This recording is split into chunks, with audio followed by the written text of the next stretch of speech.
ജാസ്യം. 6:30 മണിക്ക് ദിവസവും വിജയീകരണത്തിലേക്ക് എത്തുന്നത് വിജയിക്കാൻ വേണ്ടിയിട്ടാണ്. അപ്പോൾ ഇന്ന് വിജയത്തിന്റെ പടികൾ പറഞ്ഞു തരുവാനായിട്ട് നമുക്കൊരു ചീഫ് ഗസ്റ്റ് വന്നിട്ടുണ്ട്. അദ്ദേഹത്തെ ദിനേശ് സാറ് സ്വാഗതം ചെയ്യും. നമുക്ക് ഇന്ന് ഈ സൂം പ്ലാറ്റ്ഫോമിൽ ഒത്തുകൂടാനുള്ള അവസരം ഒരുക്കി തന്ന നമ്മുടെ എല്ലാം നന്ദി കണ്ട ദൈവമായിട്ടുള്ള PCGയെ നമുക്ക് ഓർക്കാം.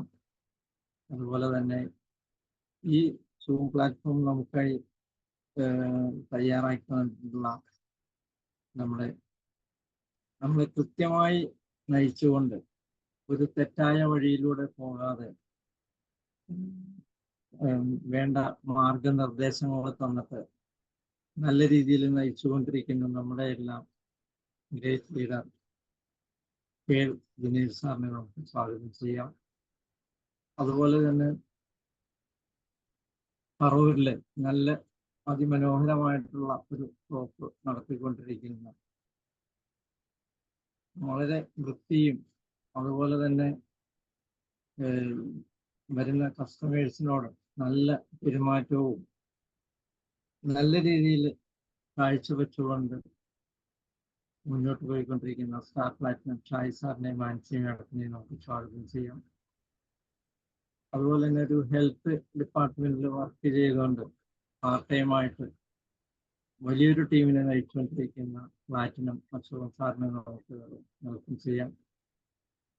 അതുപോലെ ഫോർട്ട് കൊച്ചിയിൽ വലിയൊരു ടീമിനെ നയിച്ചുകൊണ്ടിരിക്കുന്ന സ്റ്റാർ ജോർജ് സാറിനെ നമുക്ക് സ്വാഗതം ചെയ്യാം. അതുപോലെ ഇന്ന് ഈ സൂം പ്ലാറ്റ്ഫോമിൽ ഒരുപാട് ഡേറ്റ് ലീഡേഴ്സ് എത്തിച്ചേർന്നിട്ടുണ്ട്. പുതിയതായി വന്ന ആൾക്കാരുണ്ട്.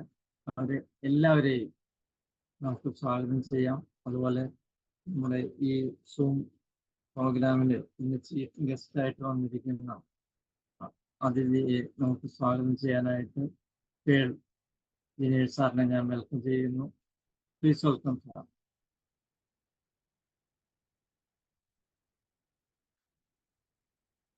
സാറിന്റെ മൈക്ക് ഓണല്ല കേട്ടോ. Okay Suresh sir, sound clear അല്ലേ സാറേ? നമസ്കാരം, എല്ലാവർക്കും നമസ്കാരം. ജയാസ്യം. വളരെ മനോഹരമായിട്ടുള്ള ഒരു ദിവസം എല്ലാവർക്കും നേരുന്നു. എസ്പെഷ്യലി നമുക്ക് RCM പഠിക്കാനും RCMനെ മനസ്സിലാക്കാനും പറ്റിയ ഏറ്റവും നല്ല ആപ്റ്റ് ആയിട്ടുള്ള ഒരു പ്ലാറ്റ്ഫോമാണ് സൂം പ്ലാറ്റ്ഫോം. ഇതിലൂടെ ഒരുപാട് ലീഡേഴ്സ് ക്രിയേറ്റ് ആവുകയും അതിലൂടെ വലിയ വലിയ വിജയങ്ങളിലേക്ക് എത്തുകയും വലിയ വലിയ ലെവലിലേക്ക് എത്താനും നമ്മുടെ ടീമിന് സാധിച്ചിട്ടുണ്ട്. അതിന്റെ ഭാഗമായിട്ട് ഓരോ ദിവസവും നമുക്ക് സൂം പ്രോഗ്രാമുകൾ നടന്നുകൊണ്ടിരിക്കുകയാണ്.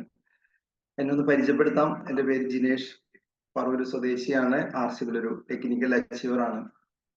നമുക്കറിയാം, നമ്മുടെ സൂം പ്രോഗ്രാം തുടങ്ങി ഇന്നിപ്പോ 264ാമത്തെ ദിവസത്തിലേക്ക് എത്തി നിൽക്കുമ്പോൾ ഈ ഒരു സൂം പ്രോഗ്രാമിന്റെ സ്റ്റാർട്ടിങ് ഉദ്ഘാടനത്തിനായിട്ട് നമ്മുടെ എല്ലാം പ്രിയപ്പെട്ട ഗ്രേറ്റ് ഗുരുനാഥൻ ഗിരീഷ് സാറാണ് നമുക്ക് ഇവിടെ ഒരു സൂം പ്ലാറ്റ്ഫോമിൽ അന്ന് എത്തിയത്. തുടർന്നും ഓരോ പ്രധാനപ്പെട്ട ദിവസങ്ങളിൽ നമ്മുടെ പ്രിയപ്പെട്ട എല്ലാ ഗ്രേറ്റ് ലീഡേഴ്സും, great leader star emerald Arjun sir, Sajeev sir, Shine Babu sir, അങ്ങനെ ഒരു നീണ്ട ഗ്രേറ്റ് ലീഡേഴ്സ് തന്നെ നമുക്ക് വന്ന് വേണ്ട നിർദ്ദേശങ്ങളും നമ്മളെ പഠിപ്പിക്കാനും മുന്നോട്ട് പോകാനും ഒരുപാട് നിർദ്ദേശങ്ങളും നല്ല നല്ല ക്ലാസ്സുകളും തന്നു നമ്മളെ മുന്നോട്ട് നയിച്ചു. അതുപോലെ തന്നെ ഇന്ന് നമുക്ക് പുതിയതായിട്ടൊരു ഗസ്റ്റ് നമ്മൾക്ക് ഇന്ന് നമ്മുടെ വിജയീകരണം സൂം പ്ലാറ്റ്ഫോമിലേക്ക് എത്തിയിരിക്കുകയാണ്. നമ്മുടെ എല്ലാം പ്രിയപ്പെട്ട ഗ്രേറ്റ് സ്റ്റാർ പേൾ അച്ചീവർ ആയിട്ടുള്ള സുരാഗ് സാറാണ്. സുരാഗ് സാറിനെ കുറിച്ച് നമുക്ക് പ്രത്യേകിച്ച് പറയേണ്ട കാര്യമൊന്നുമില്ല. കാരണം സുരാഗ് സാറ് വ്യത്യസ്തനായിട്ടുള്ള ഒരു വ്യക്തിയാണ്. കാരണം നമ്മൾ പറയാറുണ്ട്, നമ്മൾ ചെയ്യുന്ന കാര്യങ്ങള് ഡിഫറെന്റ് ആയിട്ട് ചെയ്യുമ്പോഴാണ് വലിയ വലിയ മാറ്റം നമ്മളിലും നമ്മുടെ ടീമിലും ഉണ്ടാവുന്നത്. സുരാഗ് സാറിനെ കുറിച്ച് പറയുകയാണെങ്കിൽ നമ്മളുടെ RCM ടീമിന് വളരെ ഒരു അസറ്റാണ് അദ്ദേഹം. സാറിന്റെ നമുക്കറിയാം, നമ്മൾ ഓരോ പ്രോഗ്രാംസുകളും കാണുന്നുണ്ട്. വലിയ വലിയ PPTകളും പ്രോഗ്രാമിന്റെ ഡിസൈനൊക്കെ കാണുന്നുണ്ട്. അതിന്റെ എല്ലാം പിന്നില് സുരാഗ് സാറാണ് പ്രവർത്തിച്ചുകൊണ്ടിരിക്കുന്നത്. നമ്മൾ അദ്ദേഹത്തെ വിളിക്കുന്നത് തന്നെ ടെക് ഗുരു എന്നാണ്. ടെക് ഗുരു എന്നാണ് അഭിസംബോധന ചെയ്ത് വിളിക്കുന്നത്. അപ്പോ സുരാഗ് സാറിന് ഇന്ന് കിട്ടിയത് ഞങ്ങൾക്ക് നമ്മളുടെ പറവൂർ ടീമിനും അതോടൊപ്പം വിജയകരണ ടീമിനും ഒരു മഹാഭാഗ്യമായിട്ടാണ് കാണുന്നത്. അദ്ദേഹത്തിലൂടെ ഒരുപാട് അറിവുകൾ കിട്ടാനും ഒരു എക്സ്പീരിയൻസ്, അദ്ദേഹം ഇപ്പോ ഇരിക്കുന്നതിന് ഒരു ഫിനിക്സ് എന്ന ഒരു പക്ഷിയുടെ നടുവിലായിട്ട് അദ്ദേഹം ഇരിക്കുന്നത് അല്ലെ. ആ ഒരു ഫിനിക്സ് എന്ന് പറഞ്ഞ ഒരു പ്രോഗ്രാം ഞാൻ അറ്റൻഡ് ചെയ്തിട്ടുണ്ട്.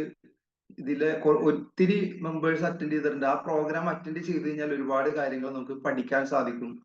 അപ്പൊ അർജുൻ സാറും സുരാഗ് സാറും കൂടി ഈ ഒരു ഫിനിക്സ് പ്രോഗ്രാം നമ്മുടെ ആലുവ സുലഭ് വണ്ടർ വേൾഡിലും എല്ലാ മാസങ്ങളിലും കൊടുക്കുന്നുണ്ട്.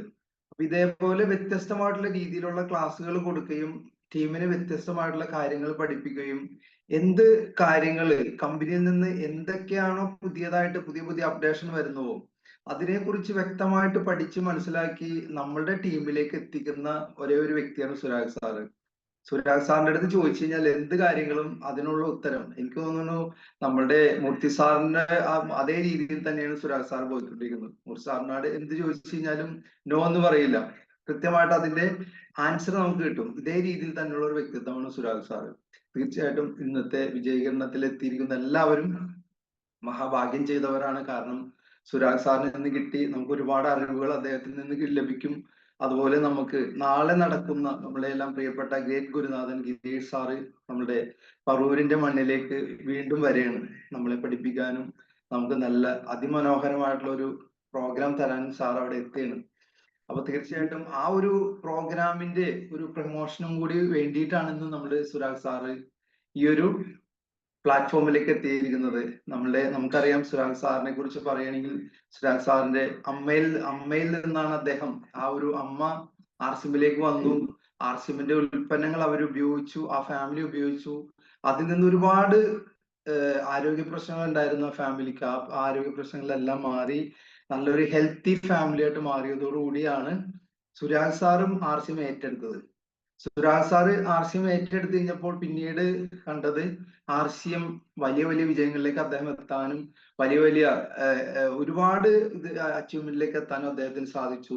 ഇന്ന് കുമ്പിടി ഞാമക്കൽ എന്നൊരു ടീം ഉണ്ടെങ്കിൽ ആ ഒരു ടീമിന്റെ ഏറ്റവും തലപ്പത്തിരിക്കുന്ന അല്ലെങ്കിൽ ആ ടീമിനെ നയിച്ചുകൊണ്ടിരിക്കുന്ന ഒരു വ്യക്തി കൂടിയിട്ടാണ് Surag sir.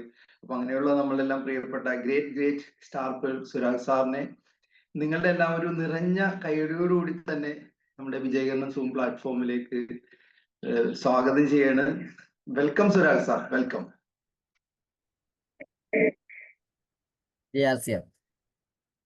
Thank you Jinesh sir, thank you. എന്തായാലും വളരെ നല്ല ഒരു വെൽക്കം. രാവിലെ തന്നെ നമുക്ക് നല്ല രീതിയിലുള്ള ഒരു വെൽക്കം കേൾക്കുമ്പോൾ നമുക്ക് ഭയങ്കര സുഖല്ലേ അല്ലേ? അപ്പോ എന്തായാലും ജിനേഷ് സാറ് ഒരുപാട് കാര്യങ്ങൾ പറഞ്ഞു. അതെ, നല്ല വാക്കുകൾ കേൾക്കുമ്പോൾ നമുക്ക് എപ്പോഴും ഒരു ഇതാണ് അല്ലേ? അപ്പോ നമുക്ക് അങ്ങനെ നല്ല വാക്കുകൾ കേൾക്കുമ്പോൾ നമ്മളെപ്പോഴും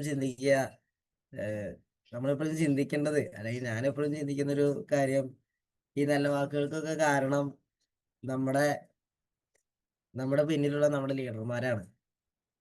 കാരണം നമ്മുടെ ലീഡർമാര് ആണ് നമുക്ക് ഇതൊക്കെ നേടിത്തന്നത്, അല്ലെങ്കിൽ അവരായിരിക്കും നമുക്ക് ഇതൊക്കെ നേടിത്തരാൻ ഒരു വഴി ഉണ്ടാക്കി തന്നത്. ചിലപ്പോ അവർ നമ്മുടെ കൂടെ നിന്ന് നേടി തന്നിട്ടുണ്ടാവും, ചിലപ്പോ നമുക്കൊരു വഴി വെട്ടി തന്നിട്ടുണ്ടാവും, നമ്മൾ ആ വഴി കൂടെ നടന്നു പോയി നമ്മളിതൊക്കെ നേടിയെടുത്തതായിരിക്കും. അപ്പോ എങ്ങനെ വേണമെങ്കിലും ആവാം, പക്ഷെ എന്തായാലും കാരണം ലീഡർമാരാണ്. അപ്പോ നമ്മൾ പലപ്പോഴും നമ്മുടെ സിസ്റ്റത്തിന് പലർക്കും തോന്നാറുള്ളൊരു കാര്യമാണ്, ഈ ഒരു ഇതിൽ വരുമ്പോൾ കുറച്ചൊക്കെ കഴിഞ്ഞ് കഴിയുമ്പോൾ നമുക്ക് പലർക്കും തോന്നുന്ന ഒരു കാര്യമാണ്, ഇതൊക്കെ നേടിയെടുത്തത് എൻ്റെ കഴിവ് കൊണ്ടാ, ഞാനാണ് എല്ലാം നേടിയെടുത്തത് എന്ന് തോന്നും. അങ്ങനെ തോന്നുന്ന സമയത്ത് നമ്മൾ മനസ്സിലാക്കണം, പിന്നെ നമുക്ക് അവിടുന്ന് വഴി കാണാണ്ടാവും. പിന്നെ നമുക്ക് വഴി കാണാൻ പറ്റാണ്ടാവും. വഴി കാണാൻ പറ്റാണ്ടാകുമ്പോൾ എന്തുണ്ടാവും? നമ്മുടെ തളർച്ച വരും. അല്ലെങ്കിൽ നമുക്ക് തളർച്ച വരാം, തകർച്ച വരാം, ഒക്കെ വരാം. അപ്പോ ആ സമയത്ത് നമുക്ക് മനസ്സിലാവുള്ളൂ, അല്ലെങ്കിൽ ആ സമയത്ത് ചിലപ്പോ നമുക്ക് ബോധോദയം വരും, അയ്യോ ഇത്രയും നാള് വഴി വെട്ടിയത് ലീഡറായിരുന്നല്ലോ, ഞാൻ അതിപ്പോ നടക്കലേ ചെയ്തിട്ടുള്ളൂ, ഞാൻ അഹങ്കരിച്ച കാരണം വഴി വെട്ടാൻ ലീഡർ ഇല്ലല്ലോ എന്നൊരു തോന്നല് വരും. അപ്പോ അതുകൊണ്ട് തന്നെ തുടക്കത്തിൽ എല്ലാവരോടും എനിക്ക് പറയാനുള്ളത്, നമ്മുടെ ലീഡർമാരുടെ കൂടെ നടക്കുക. ലീഡർമാരുടെ മുന്നിൽ ഓടാൻ പറ്റുമെങ്കിൽ മുന്നിൽ ഓടിക്കോ, കുഴപ്പമില്ല. പക്ഷെ അവര് നമ്മുടെ കൂടെ ഉണ്ടെന്നുള്ളൊരു സപ്പോർട്ട് നമ്മുടെ കയ്യിൽ നിന്ന് എപ്പോഴും വേണം. എന്ന് വെച്ച് കഴിഞ്ഞാൽ നമുക്ക് അവരുടെ കയ്യിൽ നിന്ന് നമ്മൾ വിടാൻ ഒരിക്കലും ശ്രമിക്കരുത്. അവര് വിടില്ല, പക്ഷെ നമ്മൾ കൈ കിടന്ന് കുടഞ്ഞോണ്ടിരുന്നാൽ ഒരു ദിവസം വിട്ടു പോകും. ശരിയല്ലേ? നമ്മള് നമ്മുടെ പിള്ളേരൊക്കെ കൈമ പിടിക്കുമ്പോ പിള്ളേർ ഇങ്ങനെ കുടഞ്ഞോണ്ടിരിക്കും. കുറെ നേരം അവര് കിടന്ന് ഗുസ്തി കാണിക്കുമ്പോ പതുക്കെ ഒന്ന് വിടില്ലേ, അത് കഴിഞ്ഞിട്ട് വീണ്ടും പിടിക്കും. പക്ഷെ അങ്ങനെ ഒരു സംഭവമൊക്കെ വരാതിരിക്കാൻ നോക്കണം. ഓക്കെ. ഇപ്പൊ എന്തായാലും ഇത് പുതിയതായിട്ട് ആരെങ്കിലും ഉണ്ടെങ്കിൽ അവർക്ക് വേണ്ടി ജിനേഷ് സാർ എന്നെ പരിചയപ്പെടുത്തി. എന്നിരുന്നാലും ഞാൻ ഒന്നുകൂടി പരിചയപ്പെടുത്താൻ, എൻ്റെ പേര് സുരാഗ് എന്നാണ്. ചാലക്കുടിയിലാണ് വീട്. ചാലക്കുടിയിൽ നിന്ന് ഒരു 4 കിലോമീറ്റർ കഷ്ടി 4 കിലോമീറ്റർ ഉള്ളിലേക്ക് പോന്നു കഴിഞ്ഞാൽ ഒരു വെള്ളാഞ്ചിറ എന്ന് പറയുന്ന ഒരു ഗ്രാമമുണ്ട്. അവിടെയാണ് എൻ്റെ വീട് വരുന്നത്. നിറച്ച് പാടവും വയലും ഒക്കെ ആയിട്ട് നല്ല പ്രകൃതി രമണീയമായ ഒരു സ്ഥലമാണ് എൻ്റെ വീടിരിക്കുന്ന ഭാഗം എന്ന് പറയുന്നത്. അപ്പോൾ അങ്ങനെ ഒരു സ്ഥലത്ത് നിന്നും ആണ് അർസിമിലേക്ക് കടന്നു വരുന്നത്. അപ്പൊ അവിടേക്ക് ഞാൻ ചെയ്തിരുന്ന ജോലി CNC മെഷീൻ പ്രോഗ്രാമിംഗ് ആണ്. പ്രോഗ്രാമിംഗ് മേഖലയിലായിരുന്നു, IT ഫീൽഡ് തന്നെ. അപ്പോൾ ആ ഒരു ഫീൽഡിൽ ജോലി ചെയ്തുകൊണ്ടിരിക്കുന്നു. എന്നാൽ അവിടെ എന്നെ സംബന്ധിച്ച് എനിക്ക് മെഷീനറീസിനോട് മാത്രം സംസാരിച്ചാൽ മതി. അപ്പം മനുഷ്യന്മാരോടെ സംസാരിക്കേണ്ട, മനുഷ്യന്മാരെ ശരിയാക്കേണ്ട ആവശ്യമില്ല. കാരണം നമുക്ക് RCMല് മനുഷ്യന്മാരാണ് ഇടപഴകുന്നത്. ഞാൻ ജോലി ചെയ്തിരുന്ന മേഖലയിൽ മനുഷ്യന്മാരോടല്ല കൂടുതൽ ഇടപഴകണേ. അവിടെ കുറെ മെഷീനറികളാ, വലിയ വലിയ മെഷീൻസുകളാ. നമ്മളെ എന്താ പറയാ, എൻ്റെ ഒരു ഞാൻ ഫസ്റ്റ് വർക്ക് ചെയ്യാൻ കയറി കൊടുത്ത ഒരു മെഷീൻ ഉണ്ടായിരുന്നു. ആ മെഷീൻ്റെ അവിടെ നിൽക്കുന്ന ഒരു ഫോട്ടോ ഞാൻ ആ സമയത്തൊക്കെ ഫേസ്ബുക്ക് ഉപയോഗിക്കുമായിരുന്നു. ഇപ്പൊ കുറെ കാലമായിട്ട് ഫേസ്ബുക്ക് ഉപയോഗിക്കില്ല. അപ്പൊ അന്ന് എൻ്റെ ഫേസ്ബുക്കിൽ ആ ഫോട്ടോ ഇപ്പോഴും കിടക്കണമെന്ന് തോന്നിക്കാം. ആ ഫേസ്ബുക്കിൽ ആ ഫോട്ടോ ഞാനിങ്ങനെ വെറുതെ ഇങ്ങനെ പോസ്റ്റ് ഇട്ടപ്പോ, എന്റെ വർക്ക് ചെയ്യുന്ന മെഷീൻ്റെ ഒപ്പം ഞാൻ നിൽക്കുന്ന ഫോട്ടോ ഇട്ടപ്പോ കുറെ ആൾക്കാർ അതിന്റെ താഴെ കമന്റ് ഇട്ടതാണ്, പിന്നില് വലിയൊരു ട്രെയിൻ കിടക്കുന്നുണ്ടല്ലോ എന്നാണ് പറഞ്ഞത്. കാരണം അതുപോലെയായിരുന്നു അതിന്റെ നീളവും കാര്യങ്ങളൊക്കെ. അപ്പൊ അത്രയും വലിയ മെഷീനറികളിലൊക്കെ അതിന്റെ പ്രോഗ്രാമിങ് ചെയ്യുന്നത് ഫുൾ, അതിനെ കൺട്രോൾ ചെയ്യുന്നത് മുഴുവൻ നമ്മുടെ കമ്പ്യൂട്ടറിൽ പ്രോഗ്രാം ചെയ്തിട്ട്. അപ്പൊ അത്തരത്തിലുള്ള വർക്കുകൾ ചെയ്തിരുന്ന ഒരു മേഖലയിൽ നിന്നാണ് RCMലേക്ക് കടന്നു വരുന്നത്. അപ്പൊ RCMലേക്ക് എന്തുകൊണ്ട് കടന്നു വന്നു വെച്ച് കഴിഞ്ഞാൽ, തുടക്കത്തിലൊക്കെ നമുക്ക് നെറ്റ്വർക്ക് മാർക്കറ്റിംഗ് എന്നൊക്കെ കേട്ട സമയത്ത് ഒരു നെറ്റ് ചുളിക്കലായിരുന്നു. അതെല്ലാവർക്കും ഉണ്ടാവും. ഈ മീറ്റിംഗിൽ ഇരിക്കുന്ന ആൾക്കാർക്ക് ഉണ്ടാവില്ല എനിക്ക് തോന്നുന്നത്. കാരണം ഇതില് എല്ലാവരും പഠിക്കാൻ വേണ്ടി തുടക്കം തന്നെ പഠിക്കാൻ വേണ്ടി വന്നിരിക്കുന്നവരാ. അപ്പൊ ഈ ഒരു മീറ്റിംഗിൽ ഇരിക്കുന്നവർക്ക് അങ്ങനെ ഒരു കൺസെപ്റ്റ് ഉണ്ടാവില്ല, നെറ്റ് ചുളിക്കുന്ന പരിപാടി ഉണ്ടാവില്ല. പക്ഷെ തുടക്കത്തിൽ RCMനെ കുറിച്ച് കേട്ടപ്പോ നെറ്റ് ചുളിക്കുകയോ അല്ലെങ്കിൽ ഇതിലേക്ക് വരാൻ ചെറിയൊരു മടി കാണിക്കുകയോ ചെയ്ത ആരെങ്കിലും ഇതിലുണ്ടെങ്കിൽ ഒന്ന് ഹാൻഡ് റൈസ് ചെയ്ത് നോക്കട്ടെ. ഇപ്പൊ മടിയില്ല, പക്ഷെ തുടക്കത്തിലുണ്ടായിരുന്നു. അങ്ങനെ ആരെങ്കിലും ഉണ്ടോന്ന് അറിയാൻ വേണ്ടിയാ, എന്നെ പോലെ ആരെങ്കിലും ഉണ്ടായിരുന്നു എന്ന് അറിയാൻ വേണ്ടിയാ. ആ, രണ്ട് മൂന്ന് പേര് കൈ പോകുന്നുണ്ട്. Okay, very good. അപ്പൊ എന്നെ പോലെ ആൾക്കാരുണ്ടായിരുന്നു. പക്ഷെ തുടക്കത്തിൽ നമ്മളൊക്കെ ഇങ്ങനെയൊക്കെ ഒരു മടി കാണിച്ചിരുന്നെങ്കിലും ഇന്ന് നമ്മൾ RCMനെ വളരെയധികം നെഞ്ചോട് ചേർത്ത് മുന്നോട്ട് പോവാണ്. അതിന് റീസൺ എന്താണ്? അതിന് റീസൺ ഒന്നെങ്കിൽ നമുക്ക് ആരോഗ്യം കിട്ടി, ഉൽപ്പന്നങ്ങൾ ഉപയോഗിച്ച് ആരോഗ്യം കിട്ടി. അപ്പോൾ RCMന് പറയണതൊക്കെ ശരിയാണെന്ന് മനസ്സിലായിട്ടുണ്ടോ?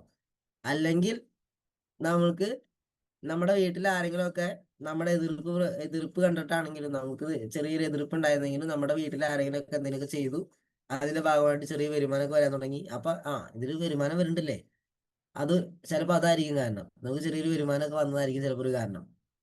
അതും അല്ലെങ്കിൽ നമ്മുടെ ലീഡർമാര് കഴുത്തിൽ കയറിട്ടിട്ട് വലിച്ചു കൊണ്ടുപോയി ഏതെങ്കിലുമൊക്കെ മീറ്റിങ്ങിൽ എന്തെങ്കിലുമൊക്കെ നുണ പറഞ്ഞ് മീറ്റിങ്ങിൽ കൊണ്ടുപോയി ഇരുത്തിയിട്ടുണ്ടാവും. ഒരു മീറ്റിങ്ങിൽ കൊണ്ടുപോയി ഇരുത്തിയിട്ടുണ്ടാവും. ആ മീറ്റിങ്ങിൽ ഇരുന്നപ്പോ പല ആളുകളും വിജയിച്ച ആളുകളെ കണ്ടപ്പോൾ ഇവർക്കൊക്കെ ആവുമെങ്കിൽ എനിക്ക് എന്തുകൊണ്ട് ആയിക്കൂടാ എന്ന് തോന്നിയോണ്ട് നമ്മൾ ഏറ്റെടുത്തിട്ടുണ്ടാവാം, അല്ലേ?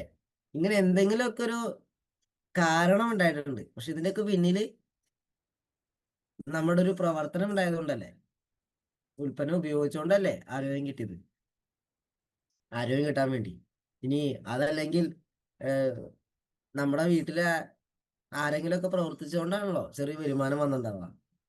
ഇനി അതും അല്ലെങ്കിൽ ലീഡർമാര് കുറെ കിടന്ന് വിളിച്ചപ്പോൾ ലാസ്റ്റ് എന്നാ പിന്നെ പോയേക്കാന്ന് വിചാരിച്ചിട്ട് കുറച്ച് ചീത്തൊക്കെ മനസ്സിൽ ചീത്ത വന്നിട്ടാണെങ്കിലും ആ മീറ്റിങ്ങിന് പോയതുകൊണ്ടല്ലേ. അപ്പൊ ഈ പോവുക, ഉപയോഗിക്കുക, എന്തെങ്കിലുമൊക്കെ ചെയ്യുക എന്നൊക്കെ പറയുന്നത് ഒരു പ്രവർത്തനമല്ലേ, അതൊക്കെ ഒരു ആക്ഷന്റെ ഭാഗമല്ലേ. അപ്പൊ എന്തെങ്കിലുമൊക്കെ ഒരു ആക്ഷൻ എടുത്തുകൊണ്ടാണല്ലോ നമ്മള് ഇതിലേക്ക് വരാൻ കാരണം ഉണ്ടായേ. അപ്പോ ഇത് തന്നെയാണ് നമ്മുടെ കൂടെ വന്ന ആളുകളും എന്തെങ്കിലുമൊക്കെ ചെയ്യണമെങ്കിൽ നമ്മൾ ചെയ്യേണ്ട കാര്യം. നമ്മുടെ കൂടെ വന്ന ആളുകളും അവർ RCA നമുക്ക് പലപ്പോഴും തോന്നാറില്ല, എൻ്റെ കൂടെ കുറെ ആൾക്കാർ വന്നിട്ടുണ്ട് പക്ഷെ എല്ലാവരും പ്രവർത്തിക്കണില്ലല്ലോ. അപ്പൊ എല്ലാവരും പ്രവർത്തിക്കാൻ വേണ്ടി അവരെന്താ ചെയ്യുക, ഞാനിപ്പോ എന്താ ചെയ്യുക എന്ന് നമുക്ക് തോന്നുമ്പോ നമ്മൾ വെറുതെ ഒന്ന് പിന്നിലേക്ക് തിരിഞ്ഞു നോക്കിയാൽ മതി. എന്റെ ലീഡർ എന്നെ ഇതിൽ ആക്റ്റീവ് ആക്കാൻ വേണ്ടി എന്താ ചെയ്തേ? എന്റെ ലീഡർ എന്നെ ആക്റ്റീവ് ആക്കാൻ വേണ്ടി എന്താ ചെയ്തേ? അതേ കാര്യങ്ങൾ ഞാൻ എൻ്റെ കൂടെ വന്ന ആളുകളുടെ അടുത്ത് ഞാൻ ചെയ്യുന്നുണ്ടോ?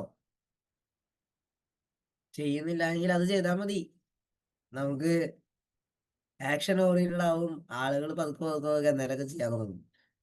അപ്പോ ഞാൻ സത്യത്തിലേക്ക് ഇതില് ഒന്ന് തിരിഞ്ഞു നോക്കാൻ കാരണം, തുടക്കത്തിലൊക്കെ എനിക്ക് എതിർപ്പൊന്നും അങ്ങനെ എതിർപ്പല്ല, പക്ഷെ നെറ്റ്വർക്ക് മാർക്കറ്റിംഗ് കേൾക്കുമ്പോ ഉണ്ടായിരുന്ന ആ ഒരു നെറ്റിച്ചുളിവ്, അതുകൊണ്ട് മാത്രം ഇതിലേക്ക് വരണ്ടെന്ന് തീരുമാനിച്ചതാണ്. പക്ഷെ അപ്പൊ ഞാൻ ചെയ്യുന്ന ജോലി തന്നെ മതി, ഞാൻ കഷ്ടപ്പെട്ട് പഠിച്ച് നേടിയ ജോലിയാണ്, അതുകൊണ്ട് ആ ജോലി തന്നെ മതി, ഇതിൽ അത്യാവശ്യം വരുമാനമൊക്കെ ഉണ്ടല്ലോ, അങ്ങനെ പോയാൽ മതി എന്നൊക്കെ ഉള്ളൊരു ചിന്തയായിരുന്നു. വേറെ വലിയ ചിന്തകളൊന്നും, വലിയ സ്വപ്നങ്ങളൊന്നും ഉണ്ടായിരുന്നില്ല. പക്ഷെ ഗിരീഷ് സാറ് ഒരു അപരിചിതനാണ് ഞങ്ങളെ സംബന്ധിച്ച് ഞങ്ങൾക്ക് ഒരു പരിചയമില്ലാത്തൊരു വ്യക്തിയായിരുന്നു. ഇന്ന് അങ്ങനെയല്ല, ഇന്ന് ഞങ്ങളുടെ കുടുംബത്തിലൊരാളാണ്. പക്ഷെ തുടക്ക സമയങ്ങളിൽ അദ്ദേഹം ഒരു അപരിചിതനാണ്, ഞങ്ങൾക്ക് ഒരു പരിചയമില്ല. വീട്ടിൽ വന്നതാണ്. ഒരു ഞങ്ങളുടെ വീടിന്റെ തൊട്ടടുത്ത് താമസിക്കുന്ന ഒരു ഫാമിലിയുടെ റിലേഷൻ സാറിനുണ്ട്. അപ്പോൾ ആ ഒരു ഇതിന്റെ രീതിയിൽ അങ്ങനെ വന്നു, ഞങ്ങളുമായിട്ട് പരിചയം, ഞങ്ങളുടെ വീട്ടിൽ വന്നു, എൻ്റെ അമ്മോട് RCനെ കുറിച്ച് പറഞ്ഞു.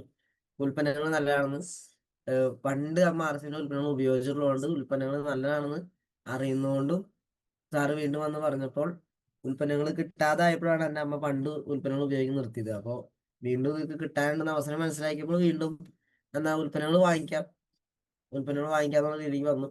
അപ്പൊ പണ്ടും RC ബിസിനസ് ആയിട്ടൊന്നും വലിയ കാര്യം ചെയ്തിരുന്നില്ല. ഇപ്പോഴും ജോയിൻ ചെയ്യുമ്പോൾ അമ്മ പറഞ്ഞത് ബിസിനസ് ആയിട്ടൊന്നും ചെയ്യില്ല, ഒന്നും ചെയ്യാൻ ഉദ്ദേശമില്ല, ഉൽപ്പന്നങ്ങൾ വാങ്ങിച്ചു ചെയ്തേക്കാം എന്ന് പറഞ്ഞു. സാർ ആയിക്കോട്ടെ എന്ന് പറഞ്ഞു. പക്ഷേ അവിടെ വിട്ടില്ല. നമ്മളെന്താ ചെയ്യാ? നമ്മൾ അങ്ങനെ ഒരാൾ പറഞ്ഞേക്കുമ്പോ നമ്മൾ വിചാരിക്കും എന്നാ ശരിയാ, വേണ്ട, ഉൽപ്പന്നങ്ങൾ മാത്രം വാങ്ങിച്ചാൽ മതി എന്ന് വിചാരിക്കും. പക്ഷെ നമ്മൾ പിന്നെയും അവരുടെ പിന്നിൽ ഇങ്ങനെ നിക്കണം, ഫോളോ അപ്പ് ആയിട്ട് ഉൽപ്പന്നങ്ങൾ ഉപയോഗിച്ച് ബന്ധം ഉണ്ടാക്കണം. സാർ ആദ്യം അതാ ചെയ്തേ, സാർ ഇന്നും അതന്നെ ചെയ്യാറ്. നമ്മള് ബന്ധം ഉണ്ടാക്കണം. അപ്പൊ ഞങ്ങളുടെ വീട്ടിൽ വന്നു, പതുക്കെ ഉൽപ്പന്നങ്ങൾ ഓരോന്ന് ഉപയോഗിക്കാൻ തുടങ്ങി. അപ്പോ ഇവിടെ വരുന്ന ഓരോ മാറ്റങ്ങളും സാർ ഇങ്ങനെ നോട്ട് ചെയ്യും. എന്നിട്ട് ഇടയ്ക്കിടയ്ക്ക് ഇതിൽ കൂടെ പോകുമ്പോഴൊക്കെ കയറും. ഞങ്ങളുടെ വീട്ടിലെ പോകുമ്പോഴൊക്കെ സത്യം പറഞ്ഞാൽ ഞങ്ങളുടെ വീട്ടിലേക്കായിട്ട് വരുന്ന തന്നെയാ, പക്ഷെ നമ്മളോട് പറയാ അങ്ങനെയാ, ഈ വഴിക്ക് പോയപ്പോ കയറുക എന്നൊക്കെ പറയും. അങ്ങനെയൊക്കെ പതുക്കെ വരികയും, അപ്പൊ നമ്മളാരും ചിന്തിച്ചു നോക്കാം, നമ്മള് ഒരു 10 തവണ നമ്മുടെ വീട്ടിലേക്ക് ഒരു വ്യക്തി വരുന്നു, സ്വാഭാവികമായിട്ട് അവരായിട്ട് പരിചയമാവില്ലേ? അത്യാവശ്യം നമ്മൾ അങ്ങോട്ട് ഇങ്ങോട്ടൊക്കെ ഒന്ന് നല്ല രീതിയിൽ പെരുമാറാൻ തുടങ്ങിയില്ലേ? അവര് നമ്മുടെ ഒരു ഒരു ഗസ്റ്റ് എന്ന അപ്പിയറൻസ് മാറി നമ്മുടെ വീട്ടിലത്തെ ഒരാളെന്ന രീതിക്കൊക്കെ മാറി തുടങ്ങിയില്ലേ പതുക്കെ പരിചയം കൂടുമ്പോൾ. അപ്പൊ അങ്ങനെ പരിചയം കൂടി വന്നപ്പോ സാർ ഒരു ദിവസം മീറ്റിങ്ങുകൾ വെക്കേണ്ട ഒരു ആവശ്യകത പറഞ്ഞു. അപ്പൊ അപ്പോഴേക്കും നമ്മുടെ വീട്ടിൽ ആരോഗ്യ ഗുണങ്ങളൊക്കെ കിട്ടി തുടങ്ങി. അപ്പൊ ആരോഗ്യ ഗുണങ്ങൾ കിട്ടി തുടങ്ങിയപ്പോ സാറ് പറഞ്ഞു, മാഡത്തിന് ഇങ്ങനെ ആരോഗ്യ ഗുണങ്ങൾ കിട്ടിയല്ലോ, അപ്പൊ ഈ ആരോഗ്യ ഗുണങ്ങള് ഒന്ന് മറ്റുള്ളവർക്ക്, മാഡത്തിന് അറിയുന്ന ഒരു 4 പേർക്ക് പറഞ്ഞു കൊടുക്കുന്നതുകൊണ്ട് കുഴപ്പമുണ്ടോ? അവർക്കത് ഒന്ന് ഷെയർ ചെയ്ത് നല്ലതല്ലേ? അപ്പൊ അത് ഷെയർ ചെയ്യാൻ വേണ്ടി അവരൊന്ന് വിളിച്ചു കൂട്ടു, ഞാൻ വന്ന് മീറ്റിംഗ് ക്ലാസ് ഞാൻ എടുത്തോളാം, പക്ഷെ അവരെ വിളിച്ചു കൂട്ടാലോ. അപ്പൊ അങ്ങനെയായി വിളിച്ചു കൂട്ടാൻ തുടങ്ങി. പിന്നെ അത് സ്ഥിരമായി. നമ്മൾ ഈ വിളിച്ചു കൂട്ടണതിനെ വിളിക്കുന്ന പേരാണ് ഹോം മീറ്റിംഗ്. പലർക്കും ഹോം മീറ്റിംഗ് എന്ന് പറഞ്ഞാൽ ഏതാണ്ട് വലിയ കീറാമുട്ടിയാ. ഹോം മീറ്റിംഗ് എന്ന് പറയുന്നത് കീറാമുട്ടിയല്ല. നമ്മൾ ഈ ഹോം മീറ്റിംഗ് കൃത്യമായിട്ട് ചെയ്യാൻ തുടങ്ങണം. അപ്പൊ ഹോം മീറ്റിംഗ് ചെയ്യാൻ തുടങ്ങി. പതുക്കെ വീട്ടില് ആളുകള് ആദ്യമൊക്കെ ഹോം മീറ്റിംഗ് വയ്ക്കുമ്പോ 2 പേര് 3 പേര് ഇതൊക്കെ വന്നിരുന്നേ. 40 പേരൊക്കെ വിളിച്ചിട്ടാണ് 3 പേരൊക്കെ വരണേ, അത് വേറെ കാര്യം. 40-50 പേരെ വിളിച്ചിട്ടാണ് ഈ 3 പേര് 4 പേരൊക്കെ വരണേ. അങ്ങനെ അങ്ങനെ അങ്ങനെ ഹോം മീറ്റിംഗ് വെക്കാൻ തുടങ്ങി. ഒരു ചെയിനായിട്ട് ഹോം മീറ്റിംഗ് വെക്കാൻ തുടങ്ങി. അപ്പോൾ ഹോം മീറ്റിംഗ് ഓരോന്ന് വെക്കാൻ തുടങ്ങിയപ്പോൾ പതുക്കെ പതുക്കെ ആയിക്കൊള്ളാനും നല്ല കാര്യമല്ലേ, മറ്റുള്ളവർക്കും കൂടി കൊടുക്കാലോ. അപ്പം നമ്മള് എനിക്ക് ചിലപ്പോൾ ഞാൻ ചില ദിവസങ്ങളിൽ വീട്ടിലുണ്ടാവും. എന്ന് വെച്ച് കഴിഞ്ഞാൽ ഞാൻ എൻ്റെ വർക്ക് ചെയ്യണോടത്ത് ഞാൻ സൂപ്പർവൈസർ ആയിരുന്നു അവിടെ. അപ്പോൾ അതുകൊണ്ട് തന്നെ എനിക്ക് ഇടയ്ക്ക് വേണമെങ്കിൽ വീട്ടിലേക്ക് വരാം, അങ്ങനെയൊക്കെ ഉണ്ടായിരുന്നു. പിന്നെ ഇടയ്ക്ക് ഞാൻ നൈറ്റ് കയറും, പകല് ഞാൻ വീട്ടിലുണ്ടാവും, അങ്ങനെയൊക്കെ ചെയ്യായിരുന്നു. അപ്പം ഞാൻ വീട്ടിലുള്ള സമയത്തൊക്കെ സംഭവം ഞാൻ മീറ്റിങ്ങിന് ഇരിക്കൊന്നുമില്ല, റൂമിലിരിക്കുകയായിരിക്കും. പക്ഷെ റൂമിലിരിക്കുകയാണെങ്കിൽ നമ്മൾ ഇത്ര ചെവി പൊത്തിരുന്നാലും ക്ലാസ് കേൾക്കാണ്ടിരിക്കുമോ റൂമിലിരിക്കുമ്പോൾ? അപ്പൊ റൂമിലിരിക്കുകയാണെങ്കിലും മൊബൈലൊക്കെ ഇരിക്കുകയാണെങ്കിലും അപ്പുറത്ത് മീറ്റിംഗ് നടക്കുന്നത് കേൾക്കാം. അങ്ങനെയൊക്കെ കേൾക്കാൻ തുടങ്ങി. പിന്നെ പിന്നെ പതുക്കെ പതുക്കെ അമ്മ ഡോക്ടർ ആൻസറുടെ ക്ലാസ് കേൾക്കാൻ തുടങ്ങി. ഇതൊക്കെ ഒരു 2-3 മാസത്തിനിടയിൽ നടക്കുന്ന കാര്യങ്ങളാണ് കേട്ടോ. നമ്മൾ ഈ ചൂടാറാണെന്ന് മുമ്പേ പിടിക്കണമെന്ന് പറയില്ലേ പിന്നാലെ. അപ്പൊ ജോയിൻ ചെയ്ത് 2-3 മാസത്തിനുള്ളിൽ ഇങ്ങനെ പതുക്കെ പതുക്കെ ഇങ്ങനത്തെ കുറച്ച് പ്രോസസ്സിങ് ചെയ്യാൻ തുടങ്ങി. നമ്മൾ ആലോചിച്ച് നോക്കാം, നമ്മുടെ വീട്ടിൽ എത്ര ഹോം മീറ്റിംഗ് വെച്ചു. നമ്മൾ പലപ്പോഴും നമുക്ക് വീട് എന്താ പറയുക, ഹോം മീറ്റിംഗ് വെക്കാൻ സ്ഥലമില്ല എന്ന് പറഞ്ഞിട്ട് നമ്മൾ ഹോം മീറ്റിങ്ങിന്റെ എണ്ണം കുറയ്ക്കും, ഹോം മീറ്റിംഗ് ചെയ്ത് കുറയും. സത്യത്തിൽ ഹോം മീറ്റിങ്ങിന്റെ എണ്ണം കുറയുമ്പോൾ നിങ്ങൾക്ക് വരുന്ന പ്രശ്നം എന്താ അറിയോ? നമുക്ക് ഹോം മീറ്റിംഗിന്റെ എണ്ണം കുറഞ്ഞു കഴിഞ്ഞാൽ ജോയിനിങ്ങിന്റെ എണ്ണം കുറയും. ജോയിനിങ് വിചാരിച്ച് ഇതിൽ വരാതെയാവും. പിന്നെ ഹോം മീറ്റിംഗിന്റെ എണ്ണം കുറയുമ്പോൾ ജോയിനിങ് വിചാരിച്ചിട്ട് ഇതിൽ വരാതെ ആവുന്നത് മാത്രമല്ല, നമ്മൾക്കൊരു ഹോൾ പ്രോഗ്രാം വെച്ചാൽ ആ ഹോൾ പ്രോഗ്രാമിലേക്ക് ആളുകളെ കൊണ്ടുവരാൻ ബുദ്ധിമുട്ട് വരും. ആ ഹോൾ പ്രോഗ്രാമിലേക്ക് വരുന്ന ആളുകളുടെ എണ്ണം കുറയും. ഇത് ഭയങ്കര കണക്ഷനാ ഈ സാധനം. ഈ ഹോം മീറ്റിങ്ങും ഹോൾ മീറ്റിങ്ങും തമ്മിൽ ഭയങ്കര നല്ല കണക്ഷൻ ഉണ്ട്. പക്ഷെ ഇത് പലർക്കും അറിയില്ല. ഞങ്ങളൊക്കെ തുടക്ക സമയത്ത് ഹോം മീറ്റിംഗ് നടത്തിയ സമയത്തൊക്കെ ഹോൾ പ്രോഗ്രാമിലേക്ക് ആളുകളെ കൊണ്ടുവരാൻ അത്രയ്ക്ക് വലിയ ബുദ്ധിമുട്ടുണ്ടായിരുന്നില്ല. എന്ന് വെച്ച് കഴിഞ്ഞാൽ ബുദ്ധിമുട്ടുണ്ടായിരുന്നു ഇല്ല എന്നല്ല ഞാൻ പറയണേ, പക്ഷെ ഭയങ്കര എന്താ പറയാ, ഭയങ്കര ബുദ്ധിമുട്ടൊന്നും ഉണ്ടായിരുന്നില്ല. നമുക്ക് കുറച്ചെങ്കിലും ഒരു 2 പേരെങ്കിലും ഹോൾ പ്രോഗ്രാമിന് കൊണ്ടുപോകാൻ പറ്റും.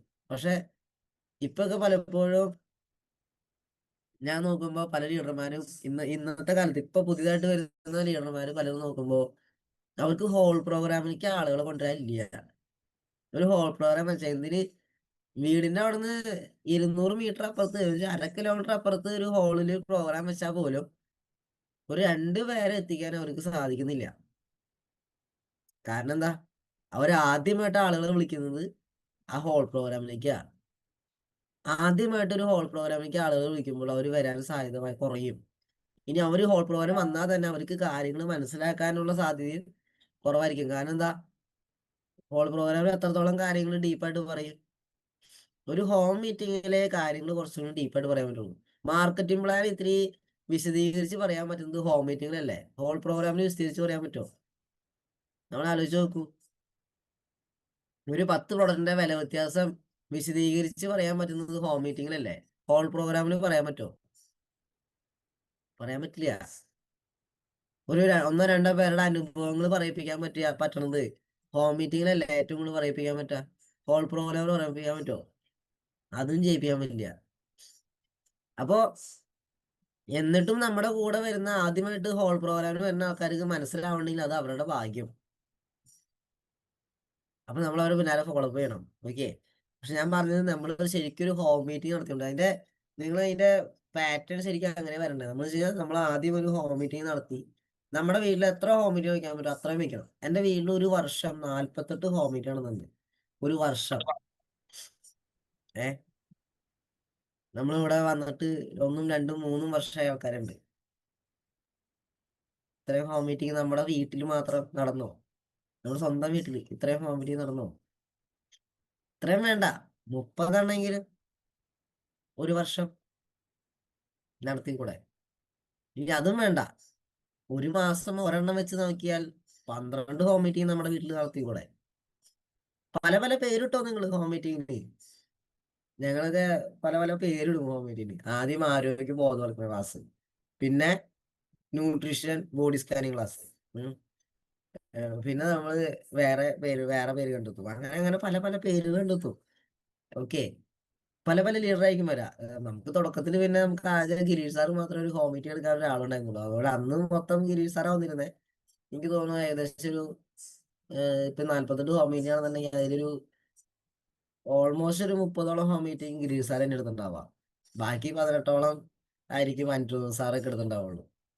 പക്ഷെ കൂടുതൽ അതാ എത്തുന്നത്. കാരണം എന്ന് വെച്ചാൽ അന്ന് അത്രേ ഉള്ളൂ ഹോം മീറ്റിംഗ് എടുക്കാൻ ലീഡർമാർ, അത്രേ ഉള്ളൂ. ഇന്ന് നമുക്ക് ഈ പ്ലാറ്റ്ഫോമിൽ തന്നെ ഹോം മീറ്റിംഗ് എടുക്കുന്ന ലീഡർമാർ എത്ര പേരുണ്ട് അല്ലേ? ഇപ്പൊ സുരേഷ് സാർ അടിപൊളിയായിട്ട് ഹോം മീറ്റിംഗ് എടുക്കും. ബോഡി സ്കാനിങ് ക്ലാസ് ഒക്കെ ഒരുപാട് നടത്തുന്ന വ്യക്തിയാണ് സുരേഷ് സാറ്. സുരേഷ് സാറ് നടത്തും, ജിനേഷ് സാറ് നടത്തും, എൻ്റെ അറിവിൽ ആൻസി മാഡം ഹോം മീറ്റിംഗ് നടത്തും. ഇഷ്ടം പോലെ ആളുകള്, ഷാജി സാറ്, അലനൊക്കെ ഹോം മീറ്റിംഗ് ഒക്കെ എടുപ്പിക്കണം. കാരണം ചെറുപ്പക്കാരാണ് നമ്മുടെ വീടുകളില്. ചെറുപ്പക്കാരുടെ ഒരു കൺസെപ്റ്റിലൊക്കെ ക്ലാസ് ഒക്കെ എടുക്കാൻ തുടങ്ങുമ്പോൾ ആ വീട്ടിലെ പിള്ളേര് അതിനെ അക്സെപ്റ്റ് ചെയ്യാൻ തുടങ്ങും. മനസ്സിലായോ? ആ വീട്ടിലെ പിള്ളേര് അക്സെപ്റ്റ് ചെയ്യാൻ തുടങ്ങും ആർസിഎമ്മിനെ. കാരണം ചെറുപ്പക്കാർ ഹോം മീറ്റിംഗ് എടുക്കുമ്പോൾ അങ്ങനെ ഒരു പ്രത്യേകതയുണ്ട്. ചിലപ്പോൾ നമ്മൾ എടുക്കുന്ന അത്രയ്ക്കും അവര് എടുക്കുമ്പോൾ ചിലപ്പോൾ ഭംഗിയാവില്ല. പക്ഷെ എടുപ്പിക്കണം നമ്മള്. കാരണം ഗിരീഷ് സാറ് വിചാരിക്കാണ് ഞാൻ എടുക്കണ അത്രയും ഭംഗിയാവില്ല ഹോം മീറ്റിംഗ് സുരാഗ് എടുക്കണത് എന്ന് വിചാരിച്ചിട്ട് ഗിരീഷ് സാർ എന്നെ കൊണ്ട് എടുപ്പിച്ചില്ലായിരുന്നെങ്കിൽ ചിലപ്പോ ഇന്ന് നിങ്ങളോട് ഇങ്ങനെ സംസാരിക്കാൻ പോലും എനിക്ക് കഴിയില്ലായിരുന്നു. മനസ്സിലായോ? അപ്പോ എല്ലാം എവിടെ നിന്ന് തുടക്കം? ഒരു ഹോം മീറ്റിംഗ് എന്നാ. ആ ഹോം മീറ്റിംഗിൽ വന്ന് അതിൽ ഉൽപ്പന്നങ്ങൾ ഉപയോഗിച്ച് ആർസിഎമ്മിന്റെ കൺസെപ്റ്റ് ചെറുതായിട്ട് മനസ്സിലാക്കി, ആർസിഎം എന്താണെന്നൊക്കെ മനസ്സിലാക്കിയ ആളുകളെ തന്നെ നിങ്ങൾ ഒരു ഹോൾ പ്രോഗ്രാമിലേക്ക് എത്തിക്കാൻ വേണ്ടി ക്ഷണിക്കുക. അപ്പൊ എന്തുണ്ടാവും? ഒരു 10 ഹോം മീറ്റിംഗ് കഴിഞ്ഞപ്പോൾ, ഒരു ഹോം മീറ്റിംഗിൽ 10 പേര് വെച്ച് പങ്കെടുത്തിട്ടുണ്ടെങ്കിൽ 10 ഹോം മീറ്റിംഗിൽ നിന്ന് 100 പേര് പങ്കെടുത്തിട്ടുണ്ട്. 100 പേരുടെ ലിസ്റ്റ് ഒക്കെ നമ്മുടെ കയ്യിലുണ്ട്. 10 ഹോം മീറ്റിംഗിലായിട്ട് പങ്കെടുത്ത 100 പേരുണ്ട്. ആ 100 പേരെ നമ്മൾ വിളിക്കുമ്പോൾ അവർക്ക് ആർസിഎം എന്താണെന്ന് അറിയാം. അപ്പൊ ഉൽപ്പന്നങ്ങൾ ഉപയോഗിച്ചു തുടങ്ങിയിട്ടുണ്ട്. അതുകൊണ്ട് തന്നെ ഇതിനെക്കുറിച്ച് കുറച്ചും കൂടി ഡീറ്റെയിൽ ആയിട്ട് അറിയണമെന്ന് ആഗ്രഹം ജനിച്ചിട്ടുള്ള, അല്ലെങ്കിൽ കുറച്ചുകൂടി നന്നായിട്ട് അറിയണമെന്ന് ആഗ്രഹമുള്ള ഈ 100 പേരിൽ അങ്ങനെ ആഗ്രഹമുള്ള ഒരു 20% ആളുകൾ ഉണ്ടാവില്ല എന്നാണ് നമ്മൾ വിചാരിക്കുന്നത്. 20 പേര് ഉണ്ടാവില്ല. അങ്ങനെ ആഗ്രഹം വരുന്ന ഉൽപ്പന്നങ്ങൾ ഉപയോഗിച്ച വേണ്ട 20 വേണ്ട 10 പേരുണ്ടാവും. ആ 10 പേരെ ഹോൾ മീറ്റിംഗിൽ എത്തും. 100-ൽ ചിലപ്പോൾ ഒരു 10-20 പേര് ആളുകൾ ഹോൾ മീറ്റിംഗിൽ എത്തും. ആ ഹോൾ മീറ്റിംഗിൽ വന്ന ആ 10-20 ആളുകള് അവരെ സംബന്ധിച്ച ഒരു പ്രൊഡക്റ്റ് ഉപയോഗിച്ചു, അനുഭവങ്ങളൊക്കെ കിട്ടി തുടങ്ങിയിട്ടുണ്ട്, അല്ലെങ്കിൽ പ്രൊഡക്റ്റ് ഉപയോഗിച്ച് അതിന്റെ ഗുണങ്ങൾ മനസ്സിലായിട്ടുണ്ട്. അവരെ സംബന്ധിച്ച് ഹോൾ മീറ്റിംഗ് വന്നു കഴിയുമ്പോൾ പിന്നെ അവരുടെ ശ്രദ്ധ മുഴുവൻ എവിടെയായിരിക്കും? പിന്നെ അവരുടെ ശ്രദ്ധ മുഴുവൻ ഇതിൽ എന്താണ് കിട്ടുന്ന ആളുകളൊക്കെ ഉണ്ടോ, ഇതൊക്കെ ആയിരിക്കും അവർ ശ്രദ്ധിക്കുക. അപ്പോഴാണ് നമ്മൾ ഹോൾ മീറ്റിംഗിൽ വരുമാന സാധ്യതയും മറ്റു കാര്യങ്ങളൊക്കെ ലീഡർമാർ പറയുന്നതൊക്കെ കാണണേ. അത് കാണുമ്പോൾ അവർക്ക് ഓട്ടോമാറ്റിക്കലി തോന്നും, എനിക്കും ചെറുതായിട്ട് ചെയ്താലോ. അങ്ങനെ 10 പേരിൽ നിന്ന് 2 പേര് തീരുമാനം എടുത്താൽ, 10 പേരിൽ എല്ലാവരും തീരുമാനം എടുക്കില്ല, പക്ഷെ 10 പേര് 2 പേര് തീരുമാനം എടുത്താൽ അത് നിങ്ങളുടെ ബിസിനസിന്റെ ഗതി മാറ്റും. മനസ്സിലായോ? എൻ്റെ വീട്ടിൽ നടന്ന ഹോൾ പ്രോഗ്രാമുകളിൽ 5ാമത്തെ ഹോൾ പ്രോഗ്രാം അല്ല, ഹോം മീറ്റിങ്ങുകളിൽ 5ാമത്തെ ഹോം മീറ്റിംഗിന് വന്ന വ്യക്തിയാണ് എൻ്റെ കസിൻ ബ്രദറായുള്ള സജീവ് സാറ്. എൻ്റെ ജ്യേഷ്ഠനും കൂടിയാണ് അദ്ദേഹം. സജീവ് സാറിനോട് എല്ലാവർക്കും അറിയാം അല്ലേ? പക്ഷെ അദ്ദേഹം വന്നു കഴിഞ്ഞപ്പോൾ ഞങ്ങളുടെ ഈ ഒരു മൊത്തം ടീമിന്റെ ഗതി തന്നെ മാറി. വേറെ ലെവലിലേക്ക് ആ ബിസിനസ്സിനെ കൊണ്ടുപോയി അദ്ദേഹം. അപ്പോ നമ്മൾ ചിന്തിക്കേണ്ടത്, നമ്മുടെ കൂടെ 100 പേര് വരുമ്പോഴല്ല ഈ ബിസിനസ്സിന് മാറ്റം വരാം. ഒരാള് വന്നാൽ മതി ശരിക്കും പറഞ്ഞാൽ ഒരു മാറ്റം ഉണ്ടാവണമെങ്കിൽ. അതുപോലെ തന്നെ ഞാൻ വീണ്ടും ഹോം മീറ്റിംഗ് നടത്തിയതിന്റെ ഭാഗമായിട്ട് എനിക്ക് എൻ്റെ മറ്റൊരു സൈഡിൽ അറിയാം, നമുക്ക് ഒരു സൈഡിൽ സജീവ് സാറും വന്നു, അടുത്ത സൈഡിലേക്ക് ഒരു നന്ദൻ എന്ന് പറഞ്ഞൊരു സാറിനെ കിട്ടി. എനിക്ക് 29 ജോയിനിങ്ങിന് ശേഷം എൻ്റെ ബേസ് സൈഡിൽ 29 ജോയിനിങ് കഴിഞ്ഞിട്ടാ നമ്മൾ പറയില്ലേ സാറേ 15 ജോയിനിങ് ഒക്കെ ആയി സാറേ ബേസ് സൈഡിൽ, ഇതുവരെ ഒരാളെ കിട്ടിയിട്ടില്ല എന്ന് പറയില്ലേ. എനിക്ക് 29 ജോയിനിങ്ങിന് ശേഷം 30ാമത്തെ ജോയിനിങ് ആയിട്ട് കിട്ടിയൊരു വ്യക്തിയാണ് നന്ദന സാറ്. അദ്ദേഹം എൻ്റെ ആ സൈഡിന്റെ ഗതി മാറ്റി തന്നു. ആ സൈഡിന്റെ വളർച്ചയുടെ മേഖല അല്ലെങ്കിൽ റൂട്ട് വേറെ ആക്കി തന്നു അദ്ദേഹം. നമ്മളവരെയൊക്കെ സപ്പോർട്ട് ചെയ്തു. മനസ്സിലായോ? കാരണം അദ്ദേഹത്തിന് എനിക്ക് കിട്ടിയത് ഹോം മീറ്റിംഗിലാ. അപ്പൊ എന്റെ ടീമിൽ ആക്റ്റീവ് ആയുള്ള എത്ര ലീഡേഴ്സ് ഉണ്ടോ അവരൊക്കെ എനിക്ക് കിട്ടിയത് ഹോം മീറ്റിംഗിൽ നിന്നാണ്. അത് കഴിഞ്ഞിട്ട് എന്ത് ചെയ്യും? ഹോം മീറ്റിംഗിൽ നിന്ന് അവരെ കിട്ടിക്കഴിയുമ്പോൾ നമ്മൾ അവരെ ഹോൾ പ്രോഗ്രാമിലേക്ക് എത്തിക്കും. സജീവ് സാറിനെ ഹോൾ പ്രോഗ്രാമിൽ എത്തിച്ചിട്ടുണ്ട്, ബിജു സാറിനെ ഹോൾ പ്രോഗ്രാമിലേക്ക് എത്തിച്ചിട്ടുണ്ട്. ബിജു സാറിനെ ശരിക്കും പറഞ്ഞാൽ ഫസ്റ്റ് ആ ഹോൾ പ്രോഗ്രാം അങ്ങോട്ട് പോയി തരാൻ. സജീവ് സാറ് വിജയ് സാറിനെ ആദ്യം കൊണ്ടുവന്നത് ഹോൾ പ്രോഗ്രാമിലേക്കാ. പക്ഷെ അത് റയറ് കേസുകളാ. ചിലവര് മാത്രമേ ഒരു ഹോൾ പ്രോഗ്രാമിൽ നിന്ന് കാര്യം മനസ്സിലാക്കി കത്തുള്ളൂ. എല്ലാവരും അങ്ങനെ ആയിരിക്കില്ല. അപ്പൊ ഒരു ഹോം മീറ്റിങ്ങിലൂടെ നമ്മൾ ഹോൾ പ്രോഗ്രാമിലേക്ക് പ്രൊമോഷൻ ചെയ്യാൻ പഠിക്കണം, അതിലേക്ക് കൊണ്ടുപോകാൻ നോക്കണം. ഇനി ഹോൾ പ്രോഗ്രാമിൽ എത്തിയുള്ള ഗുണം എന്താ? അവിടെ വലിയ വലിയ ആളുകളാണ്. സജീവ് സാറ് ശരിക്കും ഹോൾ പ്രോഗ്രാം ചാലക്കുടിയിലെ SNDP ഹാളിൽ നടന്നൊരു പ്രോഗ്രാമിൽ സജീവ് സാറ് വന്നപ്പോ സജീവ് സാറ് പലപ്പോഴും പറഞ്ഞു കേട്ടോ നിങ്ങള്, കുറെ ആളുകൾ ഇങ്ങനെ സ്റ്റേജിൽ ട്രോഫി ഒക്കെ പിടിച്ചിരിക്കുന്നു. അതില് കൂലിപ്പണിക്കാരനുണ്ട്, ഗവൺമെന്റ് ജോലിക്കാരുണ്ട്, പ്രൈവറ്റ് ജോലിയിൽ വർക്ക് ചെയ്യുന്ന ആൾക്കാരുണ്ട്, ചെറിയ ചെറിയ രീതിയിൽ ചെറുകിട ബിസിനസ് ചെയ്യുന്ന ആൾക്കാരുണ്ട്. അങ്ങനെ പല മേഖലയിൽ വർക്ക് ചെയ്യുന്ന ആൾക്കാർ ഇങ്ങനെ നിരന്ന് നിൽക്കുക, ഒരേ പൊസിഷൻ അച്ചീവ് ചെയ്തിട്ട് അതിന്റെ ട്രോഫി വാങ്ങിച്ച് പല മേഖലയിൽ നിൽക്കുന്ന ആളുകൾ നിരന്ന് നിൽക്കുന്നു. ഇത് കാണുമ്പോൾ സ്വാഭാവികമായിട്ട് എന്താ തോന്നുക? ഇവർക്കൊക്കെ ആവാമെങ്കിൽ എനിക്കും ആയിക്കൂടെ ഇല്ലേ? ഈ ഒരു തോന്നൽ ഉണ്ടാവണമെങ്കിൽ അത് ഹോൾ പ്രോഗ്രാമിന് മാത്രമേ കിട്ടുള്ളൂ. അപ്പോൾ നമ്മൾ ഇത്തരം കാര്യങ്ങളെ ഒരു ചെയിനായിട്ട് ഇങ്ങനെ കൊണ്ടുപോകണമെന്ന് അറിയില്ലേ? ഒരു ഹോം മീറ്റിംഗ്, ഒരു ഹോൾ പ്രോഗ്രാം, അതിൽ നിന്ന് പിന്നെ ഒരു ചെറിയ കുഞ്ഞ് സ്മോൾ വിഷൻസ് കിട്ടുന്ന, അല്ലെങ്കിൽ ഒരു രാജഗിരി പോലത്തെ ഒരു പ്രോഗ്രാം ആദ്യം നമ്മുടെ നാട്ടിൽ നടക്കുന്ന ചെറിയ ചെറിയ ഹോൾ പ്രോഗ്രാം അവിടെ നിന്ന് വേണം രാജഗിരിലേക്ക് കൊണ്ടുവരാൻ. തുടക്കം തന്നെ രാജഗിരിലേക്ക് കൊണ്ടുവന്നാൽ വല്ലതും മനസ്സിലാവോ? ഒന്നും മനസ്സിലാവില്ല. കാരണം അവിടെ മാർക്കറ്റിംഗ് പ്ലാൻ പറയില്ല തന്നെ വളരെ കുറവാ. അപ്പോ അതുകൊണ്ടാണ് ലീഡർമാർ എന്ത് ചെയ്യണേ, നമ്മുടെ വീടിന്റെ പരിസരങ്ങളിൽ നമുക്ക് ഹോൾ പ്രോഗ്രാം വെക്കുന്നത്. ഇപ്പൊ നാളെ നമുക്ക് നമ്മുടെ ഗിരീഷ് സാറ്, നമ്മുടെ ഗ്രേറ്റ് ക്രിയേറ്റർ, നമ്മുടെ എല്ലാവരും മെൻറ്റർ എടുത്ത റൂബി ഗിരീഷ് സാറിന്റെ ഒരു പ്രോഗ്രാം പറവൂര് വെച്ചിട്ടുണ്ട് അല്ലേ? ഗിരീഷ് സാറിനൊക്കെ അതുപോലെ ഒരു പ്രോഗ്രാം കിട്ടാന്ന് പറഞ്ഞാൽ നമ്മളൊക്കെ എന്ത് ഭാഗ്യം ചെയ്തിട്ടുണ്ട് അല്ലേ? നമ്മൾ ആലോചിച്ച് നോക്കണം. കാരണം റൂബി അച്ചീവറാണ്, റൈസിംഗ് കോൾ ലീഡറാണ്. ശരിക്കും പറഞ്ഞാൽ കമ്പനിയുടെ റൈസിംഗ് കോൾ ലീഡർ ആയിട്ടുള്ള ആളുകളൊക്കെ അവരൊന്നും ഇങ്ങനെ ഇത്തരത്തിലുള്ള പ്രോഗ്രാമുകൾക്കൊക്കെ അവർ വരിക എന്ന് പറയുന്നത് തന്നെ വലിയൊരു കാര്യമാണ്. നോർത്ത് ഇന്ത്യയിലൊന്നും ഇങ്ങനെ വരില്ല. നോർത്ത് ഇന്ത്യയിൽ റേസിംഗ് കോൾ ലീഡർമാര് ഒരു ഹോൾ നമ്മളെ ലോക്കലി നമ്മൾ നടത്തുന്ന ചെറിയ ചെറിയ ചെറിയ ഹോൾ പ്രോഗ്രാമുകളിലേക്ക് വിളിച്ചു കഴിഞ്ഞാൽ നോർത്ത് ഇന്ത്യയിലൊന്നും വരില്ല. നോർത്ത് ഇന്ത്യയിലൊക്കെ അവിടെ വലിയ പ്രോഗ്രാമുകളിലേക്കാണ് അവരെ വിളിക്കുള്ളൂ. പക്ഷെ നമ്മുടെ കേരളത്തിൽ അങ്ങനെയല്ല. കേരളത്തിൽ ഏതൊരു ഹോൾ പ്രോഗ്രാമിലേക്കും പോകാനുള്ള ഒരു രീതിയിലേക്കാണ് കേരളത്തിലെ ആളുകളുടെ ലീഡേഴ്സിനെ മൂർത്തി സാറ് പഠിപ്പിച്ചിരിക്കുന്നത്. അതുകൊണ്ടാണ് നമുക്ക് ലീഡർമാരെ കിട്ടുന്നത്. അപ്പൊ നമ്മള് ഗിരീഷ് സാറല്ലേ പറഞ്ഞത്, അങ്ങനെ ഒരു സാമട്ടിൽ അതിനെ കണ്ടാൽ ആർക്കാ നഷ്ടം? അവർക്ക് മാത്രം നഷ്ടമാകുള്ളൂ. അപ്പൊ നമ്മൾ എന്ത് ചെയ്യണം? എത്രമാത്രം ആളുകളെ നാളെ പങ്കെടുപ്പിക്കാൻ പറ്റുമോ അതിൽ പങ്കെടുപ്പിക്കണം. ഇപ്പൊ ഇതില് സ്റ്റാർ അല്ലാത്ത വൈറ്റൽ അച്ചീവേഴ്സ് ഉണ്ടാവും, ശരിയല്ലേ? സ്റ്റാർ അല്ല, ബിഗിനറും സ്റ്റാർട്ടറും ഓപ്പണറും ഈഗിളും റണ്ണറും വിന്നറും ഒക്കെ ആയുള്ള വൈറ്റൽ അച്ചീവേഴ്സ് ഉണ്ടാവും. അതുള്ള വൈറ്റൽ അച്ചീവേഴ്സ് മാത്രം ഒന്ന് ഹാൻഡ് റൈസ് ചെയ്തേ, സ്റ്റാർ അല്ലാത്തവർ മാത്രം. സ്റ്റാറുകാർ വേണ്ട.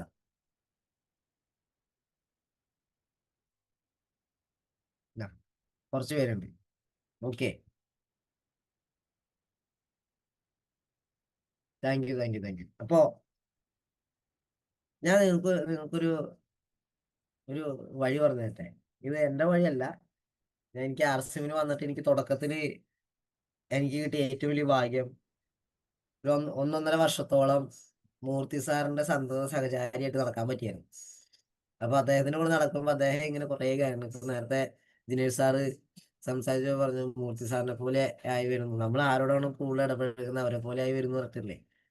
അപ്പോ എന്നെ സംബന്ധിച്ച് എനിക്ക് ഏറ്റവും കൂടുതൽ ഇടപഴകാനും എന്താ പറയാ, രാത്രികളിൽ ഒരുപാട് സമയം റൂം ഷെയർ ചെയ്യാനും കൂടെ ഇരുന്ന് ഭക്ഷണം കഴിക്കാനും ഒക്കെ ഒരുപാട് അവസരങ്ങൾ കിട്ടിയിട്ടുള്ളത് എനിക്ക് മൂർസാറിന്റെ കൂടെയാണ്. എന്റെ ഒരു തുടക്ക സമയത്ത് എന്റെ ഏറ്റവും കൂടുതൽ യാത്രകൾ മുഴുവൻ അദ്ദേഹത്തിന്റെ കൂടെയാണ്. അപ്പൊ ഞാൻ അതുകൊണ്ട് തന്നെ എന്റെ ടീമിലെല്ലാവരോടും ഞാൻ പറയാറുണ്ട്, നിങ്ങൾക്ക് RCMല് വിജയിക്കുന്ന ആഗ്രഹം ഉണ്ടെങ്കിൽ ലീഡർമാരുടെ കൂടെ സഞ്ചരിക്കാൻ പഠിക്കണം. നമ്മൾ എത്ര പേര് നമ്മുടെ ലീഡർമാരുടെ കൂടെ പോകാറുണ്ട്? ഇപ്പോ ലീഡർമാര് ഒരു പ്രോഗ്രാമിന് പോവാണ്, നമുക്ക് അന്നത്തെ ദിവസം വേറെ പരിപാടിയൊന്നും ഇല്ല. ആ ദിവസം നമ്മൾ എത്ര പേര്, ഇപ്പോ ജിനേഷ് സാർ ഒരു പ്രോഗ്രാമിന് പോവാണ്, ജിനേഷ് സാറിന് പ്രോഗ്രാം എല്ലാ ദിവസവും ഉണ്ടാവും. അപ്പൊ നമുക്ക് അന്നത്തെ ദിവസം പ്രോഗ്രാം ഇല്ല.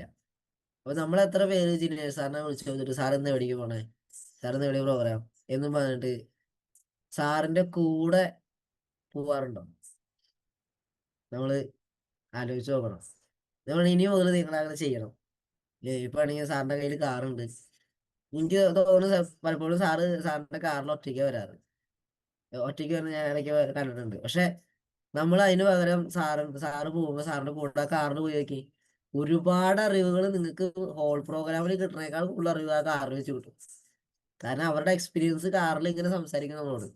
അപ്പോ ഞാൻ മൂർസാറിന്റെ കൂടെ ഇങ്ങനെ സംസാരിക്കുന്നത് എനിക്ക് ഒരുപാട് മൂർസാർ ഇതുവരെ ഹോൾ പ്രോഗ്രാമിൽ പറയാത്ത കാര്യങ്ങൾ വരെ എനിക്ക് കാറിൽ വെച്ചിട്ട് കേൾക്കാൻ പറ്റിയിട്ടുണ്ട്. അപ്പൊ അങ്ങനെ ഞാൻ സഞ്ചരിച്ചപ്പോ എനിക്ക് കിട്ടിയ ഒരു ഐഡിയ ആണ് കേട്ടോ. ഇന്നും ഞാനത് പ്രാവർത്തികത്തിൽ കൊണ്ടു നടക്കുന്ന ഒരാളാണ്. നമ്മൾ വേണമെങ്കിൽ ചെയ്ത് നോക്കിക്കോ. നമ്മുടെ നാട്ടില് ഒരു ഹോൾ പ്രോഗ്രാം ആക്കാണ്. ഇപ്പൊ നാളെ നിങ്ങൾക്ക് ഒരു ഹോൾ പ്രോഗ്രാം ഉണ്ട്. ഇനി നമുക്ക് രാജൻ സാറൊക്കെ അറേഞ്ച് ചെയ്ത് വരാറൊക്കെയുണ്ട്. അപ്പൊ ഒരു മാസം നമ്മൾ ഇന്ന് മുതൽ തീരുമാനം എടുക്കാം. ഒരു മാസം 2 പേരെ ഞാൻ ഒരു ഹോൾ പ്രോഗ്രാമിലേക്ക് സ്പോൺസർ ചെയ്യും. ഒരു മാസം 2 ആളുകളെ ഞാൻ ഒരു ഹോൾ പ്രോഗ്രാമിലേക്ക് സ്പോൺസർ ചെയ്ത് കൊണ്ടുവരും.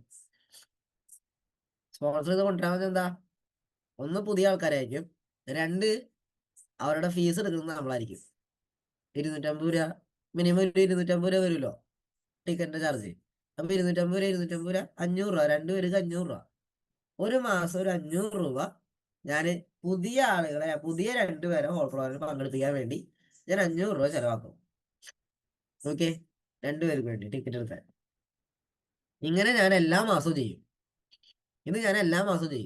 ഇതൊരു ഉറച്ച തീരുമാനം എടുക്കുന്നു. അങ്ങനെ ഒരു വർഷം എത്തുന്നു. ഒരു 12 മാസം കഴിയുമ്പോൾ, ഒരു വർഷത്തിനിടയിൽ എത്ര പേര് നമ്മൾ ഇതുപോലെ പുതിയ ആളുകൾ എത്തിച്ചിട്ടുണ്ടോ? അപ്പൊ കഴിഞ്ഞ മാസം കൊണ്ടുപോയ ആൾ തന്നെ ആയിരിക്കും എത്തിട്ടോ. അപ്പൊ രണ്ടാമത്തെ മാസം കൊണ്ടുപോകുന്നത്, രണ്ടാമത്തെ മാസം വേറെ പുതിയ 2 പേരായിരിക്കണം. അങ്ങനെ എല്ലാ മാസവും പുതിയതായിരിക്കണം. ഓക്കെ, കഴിഞ്ഞ മാസം കൊണ്ടുപോയാൽ പിന്നെ അവര് വരണമെങ്കിൽ വന്നോട്ട് അവരുടെ കയ്യിൽ ടിക്കറ്റ് എടുക്കണം. അപ്പൊ നമ്മള് ആ രീതിയിൽ നമ്മൾ ചെയ്യുമ്പോൾ 12 മാസം കൊണ്ട് 24 പേരെയാണ് നമ്മൾ എവിടേക്ക് എത്തിക്കുന്നത്? ഹോൾ പ്രോഗ്രാമിലേക്ക് എത്തിക്കുന്നത്. പുതിയതായിട്ടുള്ള 24 പേരെ ഹോൾ പ്രോഗ്രാമിലേക്ക് എത്തിക്കുന്നു. 24 പേർക്ക് വേണ്ടി നമ്മൾ ചെലവാക്കിയ എമൗണ്ട് 6000 രൂപ. ഒരു വർഷം കൊണ്ട് നമ്മൾ ചെലവാക്കിയത് 6000 രൂപ. ക്ലിയർ? 6000 രൂപ ചെലവാക്കി. എന്നാൽ ഈ വന്ന ഹോൾ പ്രോഗ്രാമിൽ വന്ന് പങ്കെടുത്ത 12 പേരിൽ എല്ലാവരും തീരുമാനമെടുക്കുമോ? പറയാൻ പറ്റില്ല. ചിലപ്പോൾ എല്ലാവരും തീരുമാനമെടുക്കില്ല. പക്ഷെ ആ 12-ൽ 2 പേര് തീരുമാനമെടുക്കും.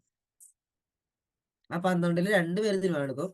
ആ 2 പേര് നമ്മൾ ചെയ്യുന്നത് കണ്ട് വന്നതുകൊണ്ട് തന്നെ അവരും ഇതുപോലെ ചെയ്യാവുന്നതും, അവരും നമ്മൾ ചെയ്യുന്നതൊക്കെ കണ്ട് നമ്മൾ ചെയ്യുന്ന പോലെ 5000 വ്യൂ ചെയ്യാവുന്നതും, നമ്മൾ ചെയ്യുന്നത് കണ്ട് 10000 വ്യൂ ചെയ്യാവുന്നതും ഒക്കെ നമ്മൾ ചെയ്യുന്നത് കണ്ടിട്ട് തുടങ്ങുള്ളൂട്ടാ. നമ്മൾ ചെയ്യാത്ത ഒന്നും അവർ ചെയ്യില്ല. ഞാൻ ചെയ്യാത്തതൊക്കെ എൻ്റെ ടീം മെമ്പേഴ്സ് ചെയ്യുന്നത് വിചാരിക്കരുത്, നടക്കില്ല, ചെയ്യില്ല ആരും. നമ്മൾ ചെയ്യുന്നത് കണ്ട് നമ്മൾ 5000 വ്യൂ ചെയ്യാവുന്നതും 10000 ചെയ്യാവുന്നതും അവർ ടീമിനെ വളർത്താവുന്നതും ആ 2 പേര് നമ്മുടെ എ സൈഡിലും ബി സൈഡിലും ആണ് ഓരോരുത്തർ നമ്മൾ പ്ലേസ് ചെയ്ത് വിചാരിക്കും. ഒരാൾ എ സൈഡിലും ഒരാൾ ബി സൈഡിലും ആണ് പ്ലേസ് ചെയ്തിരിക്കുന്നത്. അങ്ങനെയാണെങ്കിൽ അവര് പിന്നീടുള്ള ഒരു 1-2 വർഷം കൊണ്ട് അവർ റോയൽറ്റി അച്ചീവർ ആവും. 1-2 വർഷം കൊണ്ട് അവർ റോയൽറ്റി അച്ചീവർ ആവും. അവര് റോയൽറ്റി അച്ചീവർ ആവുമ്പോൾ ഈ 2 പേരെ സ്പോൺസർ ചെയ്ത് മീറ്റിങ്ങിലേക്ക് എത്തിച്ച വ്യക്തി ആരാവും?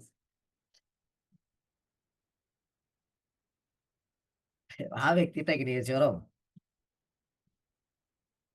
ചെറിയ മീനിട്ട് വലിയ മീനെ പിടിക്കാൻ കേട്ടണ്ട. 6000 രൂപയെ നമ്മൾ ആകെ ചെലവാക്കിയിട്ടുള്ളൂ. പക്ഷെ ടെക്നീഷ്യർ ആയാൽ ഒരു മാസം മിനിമം 60,000 രൂപ കിട്ടൂലേ? സുരേഷ് സാറേ ടെക്നീഷ്യറിലേക്ക് ഇങ്ങനെ പോവാൻ വേണ്ടി നോക്കിയിരിക്കുന്ന ആളാ. 6000 രൂപയെ നമ്മൾ ഒരു വർഷം ചെലവാക്കിയിട്ടുള്ളൂ. പക്ഷെ ഇവിടെ നമുക്ക് ഒരു മാസം 60,000 രൂപ കിട്ടുന്ന ലെവലിലേക്ക് നമ്മൾ മാറും. ആ ഒരു ഇൻവെസ്റ്റ്മെന്റ് നമുക്ക് വേറെ എന്ത് ഇൻവെസ്റ്റ്മെന്റ് ഇവിടെ ആവശ്യമുള്ള.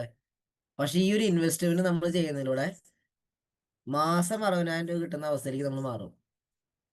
ചിന്തിച്ചു നോക്കണം. അപ്പൊ ഒരു വർഷം അല്ലേ, ഒരു വർഷം 3,60,000 രൂപ, 6000 രൂപ ഇട്ടിട്ട് എത്ര ഇരട്ടി നമ്മൾ സമ്പാദിച്ചു. പലർക്കും ഒരു പ്രോഗ്രാമിലേക്ക് ആളുകളെ കൊണ്ടുവരാൻ മടി. എന്താ കാരണം എന്നറിയോ? ആളുകളെ കിട്ടാണ്ടല്ല, പക്ഷെ കൊണ്ടുവന്ന ടിക്കറ്റ് ഞാൻ എടുക്കണ്ടേ? ഇനി കൊണ്ടുവന്ന് അവിടെ എങ്ങാനും പ്രോഗ്രാമിൽ മറ്റേ ഭക്ഷണം കിട്ടിയില്ല, പോണ വഴിക്ക് ഭക്ഷണം വാങ്ങിച്ചു കൊടുക്കണ്ടേ? ഇതാണ് ചിന്ത.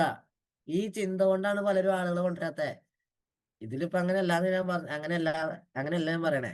ഇപ്പൊ ഈ പറവൂർ ജിനേഷ് സാറിന്റെ ടീം അങ്ങനെയാണെന്നല്ല ഞാൻ പറഞ്ഞത്. പക്ഷെ ഞാൻ കോമൺലി കണ്ടിട്ടുള്ള പല കേസുകളും അതാണ്. പലരും പറയുന്നൊരു എന്താ പറയാ, അവര് നമ്മളോട് പറയാണ്ട് അപ്പുറത്ത് അടക്കം പറയാന്ന് പറയില്ല, അപ്പുറത്ത് അടക്കം പറയണത് കേൾക്കണതാ. അതേ അവരൊക്കെ കൊണ്ടുവരുന്ന കാര്യം. പക്ഷെ അവര് കൊണ്ടുവന്നില്ലേ, ടിക്കറ്റ് ഞാൻ എടുക്കണം, ചായ വാങ്ങിച്ചു കൊടുക്കണം, ഒക്കെ വേണം. അത് കാരണം കൊണ്ടുവരാണ്ട് എന്ന് പറയും. പക്ഷെ സത്യത്തില് ചിലപ്പോ അവരൊക്കെ വന്ന് ഏത് പ്രോഗ്രാമിനെ കത്താന്ന് പറയാൻ പറ്റുമോ? ചിലപ്പോ അവര് വന്ന് ഒരു പ്രോഗ്രാമിൽ കത്തിയാൽ ആർക്കാ ബെനിഫിറ്റ്? കത്തില്ല എന്ന് പറയാൻ പറ്റുമോ? എല്ലാവർക്കും ആവശ്യമുള്ളതല്ലേ RCO. അപ്പൊ നമ്മൾ ഇൻവെസ്റ്റ്മെന്റ് നമ്മൾ എവിടെയാണ് വേണ്ടത്? സാറ് പറയും നിങ്ങൾ RCBക്ക് ഇൻവെസ്റ്റ് ചെയ്യണമെന്നൊക്കെ എഴുതി വെക്കി, അതിന്റെ ഇരട്ടിയുടെ ഇരട്ടി തിരിച്ചു കിട്ടും. സത്യ. ഞാൻ RCBക്ക് ഇൻവെസ്റ്റ് ചെയ്തതൊക്കെ, RCB ഇൻവെസ്റ്റ് ചെയ്ത എമൗണ്ടിന്റെ 2 ഇരട്ടി 3 ഇരട്ടി എനിക്ക് തന്നു ഓൾറെഡി RCB. ഇപ്പൊ തന്നെ തന്നു. ഇപ്പൊ സ്റ്റാർപ്പുകളായിട്ടുള്ളൂ. പക്ഷെ എന്നിട്ട് തന്നെ നമുക്ക് കിട്ടി 2 ഇരട്ടി 3 ഇരട്ടി. കാരണം നമുക്ക് അത്രയും മാത്രം ഇപ്പൊ ആനുവൽ ബോണസും മറ്റു കാരണമൊക്കെ നമുക്ക് വരുമ്പോ തന്നെ അത് കഴിഞ്ഞു. നമ്മൾ ചെലവാക്കിയത് മുഴുവൻ തിരിച്ചു കിട്ടിയ അവസ്ഥയാ. നമ്മൾ ആലോചിച്ച് നോക്കും, ഏത് ബിസിനസ്സിലാണ് നമ്മൾ ഇൻവെസ്റ്റ് ചെയ്ത എമൗണ്ടിന്റെ ഇരട്ടിയുടെ 2ഉം 3ഉം 10ഉം ഇരട്ടി തിരിച്ചു കിട്ടുന്ന സംവിധാനമുള്ള ഏത് ബിസിനസ്സിലുള്ള ഇൻവെസ്റ്റ് ചെയ്തതിന്റെ ഇരട്ടി കിട്ടുന്നത്? വളരെ റയർ കേസല്ലേ ഉള്ളൂ. പക്ഷെ ഇവിടെയോ? അപ്പൊ നമ്മളത് കാണണം. അപ്പോ നാളത്തെ പ്രോഗ്രാമിലേക്ക് നമുക്ക് ഇനിയും വേണമെന്ന് വെച്ചാൽ, കാരണം ഇനിയും നമ്മളതിന് സമയമുണ്ട്, ഇനിയും വേണമെന്ന് വെച്ചാൽ വേണമെങ്കിൽ 2 പേരെ സ്പോൺസർ ചെയ്യാം. നിങ്ങൾ നാളത്തെ പ്രോഗ്രാമിലേക്ക് 2 പേരെ സ്പോൺസർ ചെയ്തേക്ക്. പുതിയ വ്യക്തികൾ കേട്ടോ. കുറച്ച് കാലമായിട്ട് പ്രോഗ്രാം അറ്റൻഡ് ചെയ്തുകൊണ്ടിരിക്കുന്ന ആൾക്കാരെല്ലാം സ്പോൺസർ ചെയ്യണ്ടേ. പുതിയ വ്യക്തികൾ, പുതിയതായിട്ട് നമ്മൾ വിളിച്ചു കൊണ്ടുവരുന്ന പുതിയതായിട്ടുള്ള വ്യക്തികളെ 2 പേരെ സ്പോൺസർ ചെയ്യും. ഇതുപോലെ എല്ലാ മാസവും ചെയ്യും. റിസൾട്ട് വരും, ഭയങ്കരമായ റിസൾട്ട് വരും. സ്റ്റാർ അല്ലാത്ത ആളുകളൊക്കെ ഈ കാര്യം ചെയ്താൽ നിങ്ങൾക്ക് വേണമെന്ന് വെച്ചാൽ ഈ വർഷം റോയൽ ടീച്ചർ ആവാം. നിങ്ങൾക്ക് റോയൽ ടീച്ചർ ആവാം. നിങ്ങളുടെ കൂടെ വന്നൊരു തീരുമാനം എടുത്താൽ അടുത്ത വർഷം അവർ റോയൽ ടീച്ചർ ആവും. അപ്പൊ നമ്മൾ ടെക്നിക്കലാവും. മനസ്സിലായോ? അത്രയും മാത്രം ഫാസ്റ്റായിട്ട് RCB വളർന്നുകൊണ്ടിരിക്കുന്നത്. പക്ഷെ നമ്മൾ അതിനെ ആ രീതിയിൽ കാണുന്നില്ല, വളർച്ചയുടെ ആ രീതിയിൽ കാണുന്നില്ല. ഓക്കെ. അപ്പോ നമ്മള് ലാസ്റ്റ് ആയിട്ട് ഞാൻ എന്താ പറയാ, 7:20 നമുക്ക് 7:30 ഓപ്പണറിന്റെ മീറ്റിംഗുള്ളതല്ലേ. അപ്പൊ ഞാൻ ലാസ്റ്റ് ആയിട്ട് നമ്മളൊരു കാര്യം പറയാം. നമ്മുടെ ലീഡർമാര് നമ്മൾ ഒരുപാട് കാര്യങ്ങൾ പറയും. അതുമായി ബന്ധപ്പെട്ട് അതിനെ ഏത് രീതിയിലാണ് ആളുകൾ മനസ്സിലാക്കാറ് എന്നുള്ളത് തന്നെ നമ്മൾ പല രീതിയിൽ മനസ്സിലാക്കാനുണ്ടാവും. പക്ഷെ അതുകൊണ്ട് വരുന്ന ബുദ്ധിമുട്ട് എന്തൊക്കെയായിരിക്കും നമുക്ക് ഒരു രീതിയിൽ എന്തൊക്കെയാണെന്ന് നമുക്കൊന്ന് മനസ്സിലാക്കാം. അതിനുവേണ്ടി ചെറിയൊരു കഥ പറയാം. ചിലത് ഇത് കേട്ടവരുണ്ടോ? ഈ കഥ കേട്ടവരുണ്ടോ? എന്നാലും വീണ്ടും നമുക്ക് കേൾക്കാം. ഒരു ധനികനായ വ്യക്തി ഒരുപാട് സമ്പാദിച്ചു. അദ്ദേഹത്തിന്റെ മരണശേഷം, അദ്ദേഹം മരിച്ച സമയത്ത് അദ്ദേഹം ഒരു കത്ത് എഴുതി വെച്ചു. അദ്ദേഹത്തിന്റെ മരണശേഷം അദ്ദേഹത്തിന്റെ മകൻ വന്നപ്പോ മകന് ആ കത്ത് കിട്ടി. മരണശേഷം ആ കത്ത് അമ്മ മകന് കൊടുത്തു. മകൻ ആ കത്ത് വായിച്ചു. കത്തിലാകെ 4 കാര്യം എഴുതി വെച്ചിട്ടുള്ളൂ. 4 കാര്യങ്ങൾ കത്തിൽ എഴുതി വെച്ചിട്ടുണ്ട്. 4 കാര്യങ്ങൾ. ഒന്നാമത്തെ കാര്യം, വെയില് കൊള്ളാതെ പോവുകയും തിരികെ വരികയും ചെയ്യണം. അച്ഛനായിട്ട് ഒരുപാട് വലിയൊരു സമ്പാദ്യം ഉണ്ടാക്കി വെച്ചിട്ടുണ്ട്. ഇത് നഷ്ടപ്പെടാതിരിക്കണമെങ്കിൽ, അല്ലെങ്കിൽ ഈ സമ്പാദ്യം നഷ്ടപ്പെടാതിരിക്കണമെങ്കിൽ ഇതിനെ നിനക്ക് ഇരട്ടിപ്പിക്കണം എന്നൊക്കെ ആഗ്രഹം ഉണ്ടെങ്കിൽ ഈ പറയുന്ന 4 കാര്യം ചെയ്യണം എന്ന് പറഞ്ഞു. അപ്പൊ ആ 4 കാര്യങ്ങൾ ഒരു കാര്യമാണിത്. ഒരു കാര്യം, വെയിൽ കൊള്ളാതെ പോവുക, വെയിൽ കൊള്ളാതെ തിരിച്ചു വരിക എന്ന് പറഞ്ഞു. അപ്പൊ അവൻ എന്ത് ചെയ്തു? അച്ഛൻ ഉദ്ദേശിച്ച് ചിലപ്പോ എന്നെ വെയിൽ കൊള്ളാണ്ട് പോകേണ്ട കാര്യമായിരിക്കും. അപ്പോ ആളെന്ത് ചെയ്തു? ആള് പോകുന്ന വഴി മുഴുവൻ പന്തലങ്ങൾ ഇട്ടു. കാശുണ്ടല്ലോ, നിറച്ച് പന്തലിട്ടു. വെയിൽ കൊള്ളാണ്ട് പോകാലോ. അപ്പൊ എപ്പോ വേണമെങ്കിലും പോവാം. വെയിൽ കൊള്ളാണ്ട് തിരിച്ചു വരും ചെയ്യാം. പന്തലിട്ടു. രണ്ടാമത് പറഞ്ഞു തൂകല് കൊണ്ട് സംരക്ഷണം ഉണ്ടാക്കാൻ പറഞ്ഞു. തൂകല് കൊണ്ട് സംരക്ഷണം, കാരണം നമ്മുടെ സമ്പാദ്യം ആരും അടിച്ചു കൊണ്ടുപോകാണ്ടിരിക്കാൻ തൂകല് കൊണ്ട് സംരക്ഷണം ഉണ്ടാക്കാൻ പറഞ്ഞു. തൂകല് എന്ന് പറഞ്ഞാൽ നമ്മൾ ഈ തോലൊക്കെ ഉണ്ടല്ലോ, അതുകൊണ്ട്. അപ്പൊ ആള് വിചാരിച്ചു തോല് കൊണ്ട് മതിൽക്കെട്ട് ഉണ്ടാക്കാനായിരിക്കും. അപ്പോ നല്ല നല്ല നല്ല വില കൊടുത്തു കുറെ തൂകലൊക്കെ വാങ്ങിച്ച് മതിൽക്കെട്ട് ഉണ്ടാക്കി വെച്ചു വീടിന് ചുറ്റും, സമ്പാദ്യത്തിന് ചുറ്റും മതിൽക്കെട്ടുകൾ ഉണ്ടാക്കി.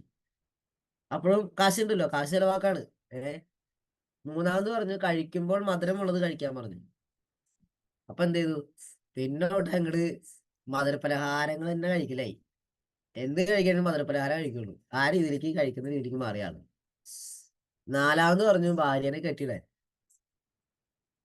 ഭാര്യനെ കെട്ടിയിടുന്നു പറഞ്ഞു.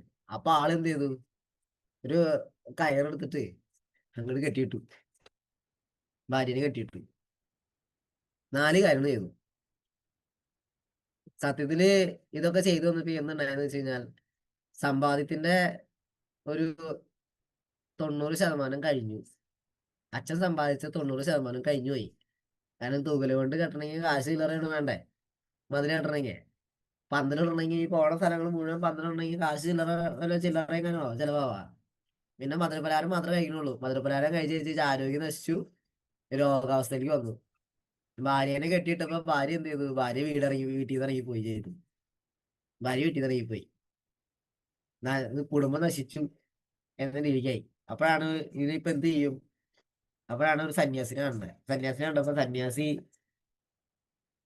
ഈ കത്ത് കൊടുത്തത് സന്യാസിന് തോന്നി, ഞാൻ എന്റെ അച്ഛൻ പറഞ്ഞ എല്ലാ കാര്യം ചെയ്തു, പക്ഷെ എന്റെ സമ്പാദ്യം പോയി, എന്റെ ഭാര്യ പിണങ്ങി പോവുകയും ചെയ്തു പറഞ്ഞു.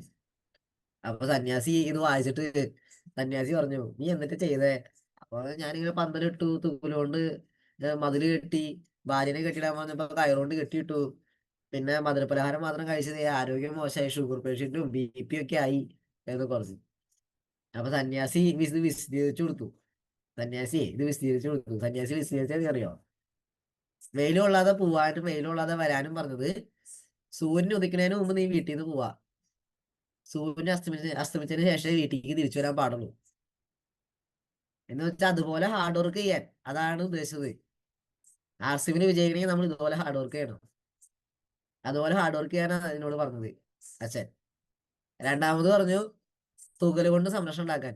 തൂകല് കൊണ്ട് സംരക്ഷണം ഉണ്ടാക്കാൻ പറഞ്ഞത് ഒരു നായയെ വളർത്താനാണ് പറഞ്ഞത്.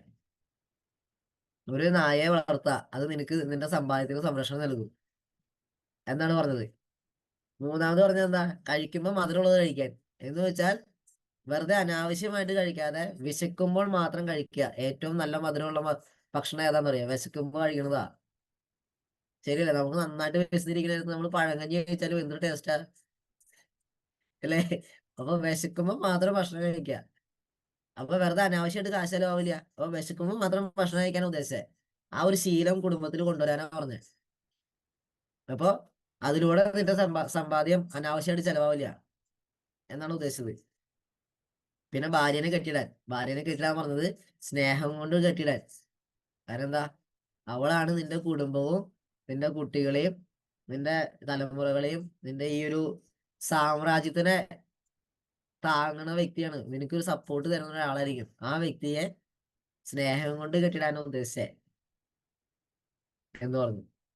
അപ്പൊ ആൾക്ക് പറ്റിയ മണ്ടത്തരം മനസ്സിലായി. എന്നിട്ട് സന്യാസി പറഞ്ഞ അടുത്തൊരു കാര്യമുണ്ട്, നമ്മൾ കേട്ടതൊന്ന്, നീ മനസ്സിലാക്കിയത് വേറെ ഒന്ന്. പലപ്പോഴും നമുക്ക് പറ്റുന്ന കേസ് ഇതാ, നമ്മുടെ ജിനേഷ് സാറും ഗിരീഷ് സാറും നമ്മുടെ ലീഡർമാരൊക്കെ ഇങ്ങനെ പലതും പറയും, പക്ഷെ നമ്മൾ കേൾക്കുന്നത് ഒന്നാ, പോയി ചെയ്യുന്നത് വേറെ ഒന്നാ. എങ്ങനെ റിസൾട്ട് കിട്ടും? കേൾക്കുന്നതൊന്നും ചെയ്യുന്നത് വേറെ ഒന്നും ആവുമ്പോൾ റിസൾട്ട് കിട്ടില്ല. ഓക്കെ. അപ്പൊ എനിക്ക് എല്ലാവരോടും പറയാനുള്ള കാര്യം, കേൾക്കുന്നതിനെ കൃത്യമായി മനസ്സിലാക്കാം.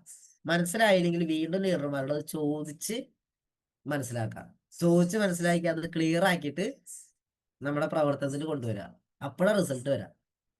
ചിലപ്പോൾ കുറച്ച് സമയം എടുക്കും, ചിലപ്പോൾ എല്ലാവർക്കും ഒരേപോലെ സ്പീഡിൽ പോകാൻ പറ്റില്ല. നോ പ്രോബ്ലം, RCM എവിടേക്കും പോണില്ല. പക്ഷെ നമ്മൾ സ്പീഡ് കൂട്ടണം. കാരണം ഇനി വരുന്ന കാലം, ഇനി വരുന്ന മാസങ്ങൾ, അല്ലെങ്കിൽ ഈ ഒരു വർഷം സാമ്പത്തിക പ്രതിസന്ധികളൊക്കെ ഒരുപാട് വരും നമ്മുടെ രാജ്യത്ത് മുഴുവൻ. അത് നമ്മളെ ബാധിക്കാതിരിക്കണമെങ്കിൽ നമ്മൾ ഫാസ്റ്റ് ആയിട്ട് നമ്മുടെ ഡോക്ടർ ആൻസർ തന്നിരിക്കുന്ന മിഷൻ സെപ്റ്റംബർ എന്ന് പറഞ്ഞ ടാർഗറ്റ് ഏറ്റെടുത്ത് നമ്മുടെ ടീമിൽ എത്രത്തോളം ആളുകളെ കൊണ്ട് അത് ചെയ്യിപ്പിക്കാൻ പറ്റും അതൊക്കെ ചെയ്യിപ്പിച്ച് എന്ത് ചെയ്യണം, വളരെ ഫാസ്റ്റ് ആയിട്ട് സെപ്റ്റംബർ ആവുമ്പോഴേക്കും ഒരു റോയൽറ്റി അച്ചീവ്മെന്റ് നേടിയെടുക്കാനുള്ള ശ്രമം ഇവിടെ ഇരിക്കുന്ന എല്ലാവരും ചെയ്യണം.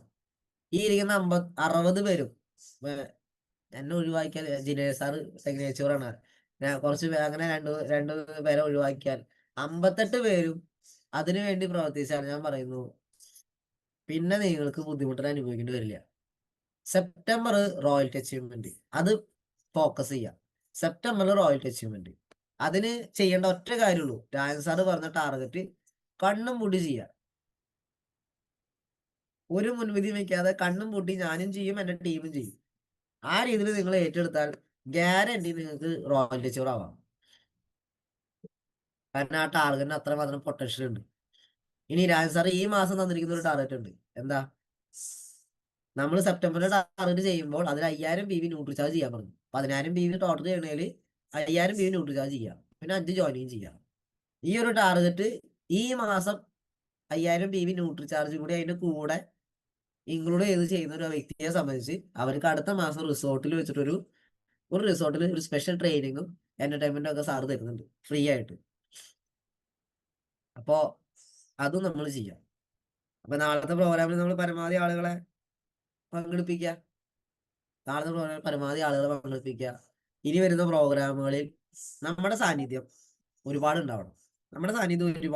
ഒരു തീരുമാനം എടുക്കുക, ആ തീരുമാനത്തിലേക്ക് ഇറങ്ങി തിരിക്കുക എന്നാണ് എനിക്ക് പറയാനുള്ളത്. അപ്പോൾ എന്തായാലും ഇന്ന് ഇങ്ങനൊരു സെഷൻ എടുക്കാൻ എനിക്ക് പറ്റിയതിനും ഈ ഒരു വേദിയിലേക്ക് എന്നെ വെൽക്കം ചെയ്തതിനും വളരെയധികം താങ്ക് യു ജിനേഷ് സാറിന്. എൻ്റെ ഒരു ടീമിന് ഞാൻ പറഞ്ഞു, ജിനേഷ് സാറിൻ്റെ കൂടെ നിങ്ങൾ യാത്ര ചെയ്യാനൊക്കെ സമയം കിട്ടുമ്പോൾ യാത്ര ചെയ്യൂ. കാരണം ഞാൻ ഇന്നും എൻ്റെ ലീഡർമാരുടെ കൂടെ യാത്ര ചെയ്യാൻ സമയം കിട്ടുമ്പോൾ യാത്ര ചെയ്യുന്ന ഒരാളാണ്. ഒരുപാട് കാലം പഠിക്കാൻ പറ്റും. ട്രെയിനിങ് ക്ലാസ്സുകളിൽ ഇമ്പോർട്ടൻസ് കൊടുക്കൂ. ഇപ്പൊ ത്രിദിന ക്ലാസ് ഒക്കെ തുടങ്ങി വെച്ചിട്ടുണ്ട്, അതിലും നമ്മുടെ ടീം മെമ്പേഴ്സിനെ പങ്കെടുപ്പിക്കൂ. ട്രെയിനിങ് ക്ലാസ്സുകളിൽ ഇമ്പോർട്ടൻസ് കൊടുക്കൂ. ട്രെയിനിങ് ക്ലാസ്സുകളാണ് നമ്മളെ മറ്റൊരു തലത്തിലേക്ക് കൊണ്ടുപോകുള്ളൂ. ഒരുപാട് ട്രെയിനിങ് ക്ലാസ്സുകൾ നമ്മുടെ നാട്ടിൽ നടക്കുന്നുണ്ട്, അതിനെ പങ്കെടുക്കാൻ നോക്കാം. ജിനേഷ് സാർ എൻ്റെ നാട്ടിലേക്ക് 21-ാം തീയതി വരുന്നുണ്ട്. നിങ്ങൾക്കും ആ ഒരു പ്രോഗ്രാമിലേക്ക് ഹാർട്ട്ലി വെൽക്കം. എൻ്റെ നാട്ടിലേക്ക് 21-ാം തീയതി ഞാൻ ക്ഷണിച്ചിട്ടുണ്ട്. സാറിൻ്റെ കൂടെ നിങ്ങൾക്ക് വരാവുന്നതാണ്. ഓക്കെ, അപ്പോൾ എല്ലാവർക്കും വലിയ വിജയാശംസ നേരുന്നു. Thank you. ചെയ്യാം. Thank you Surag sir. Super.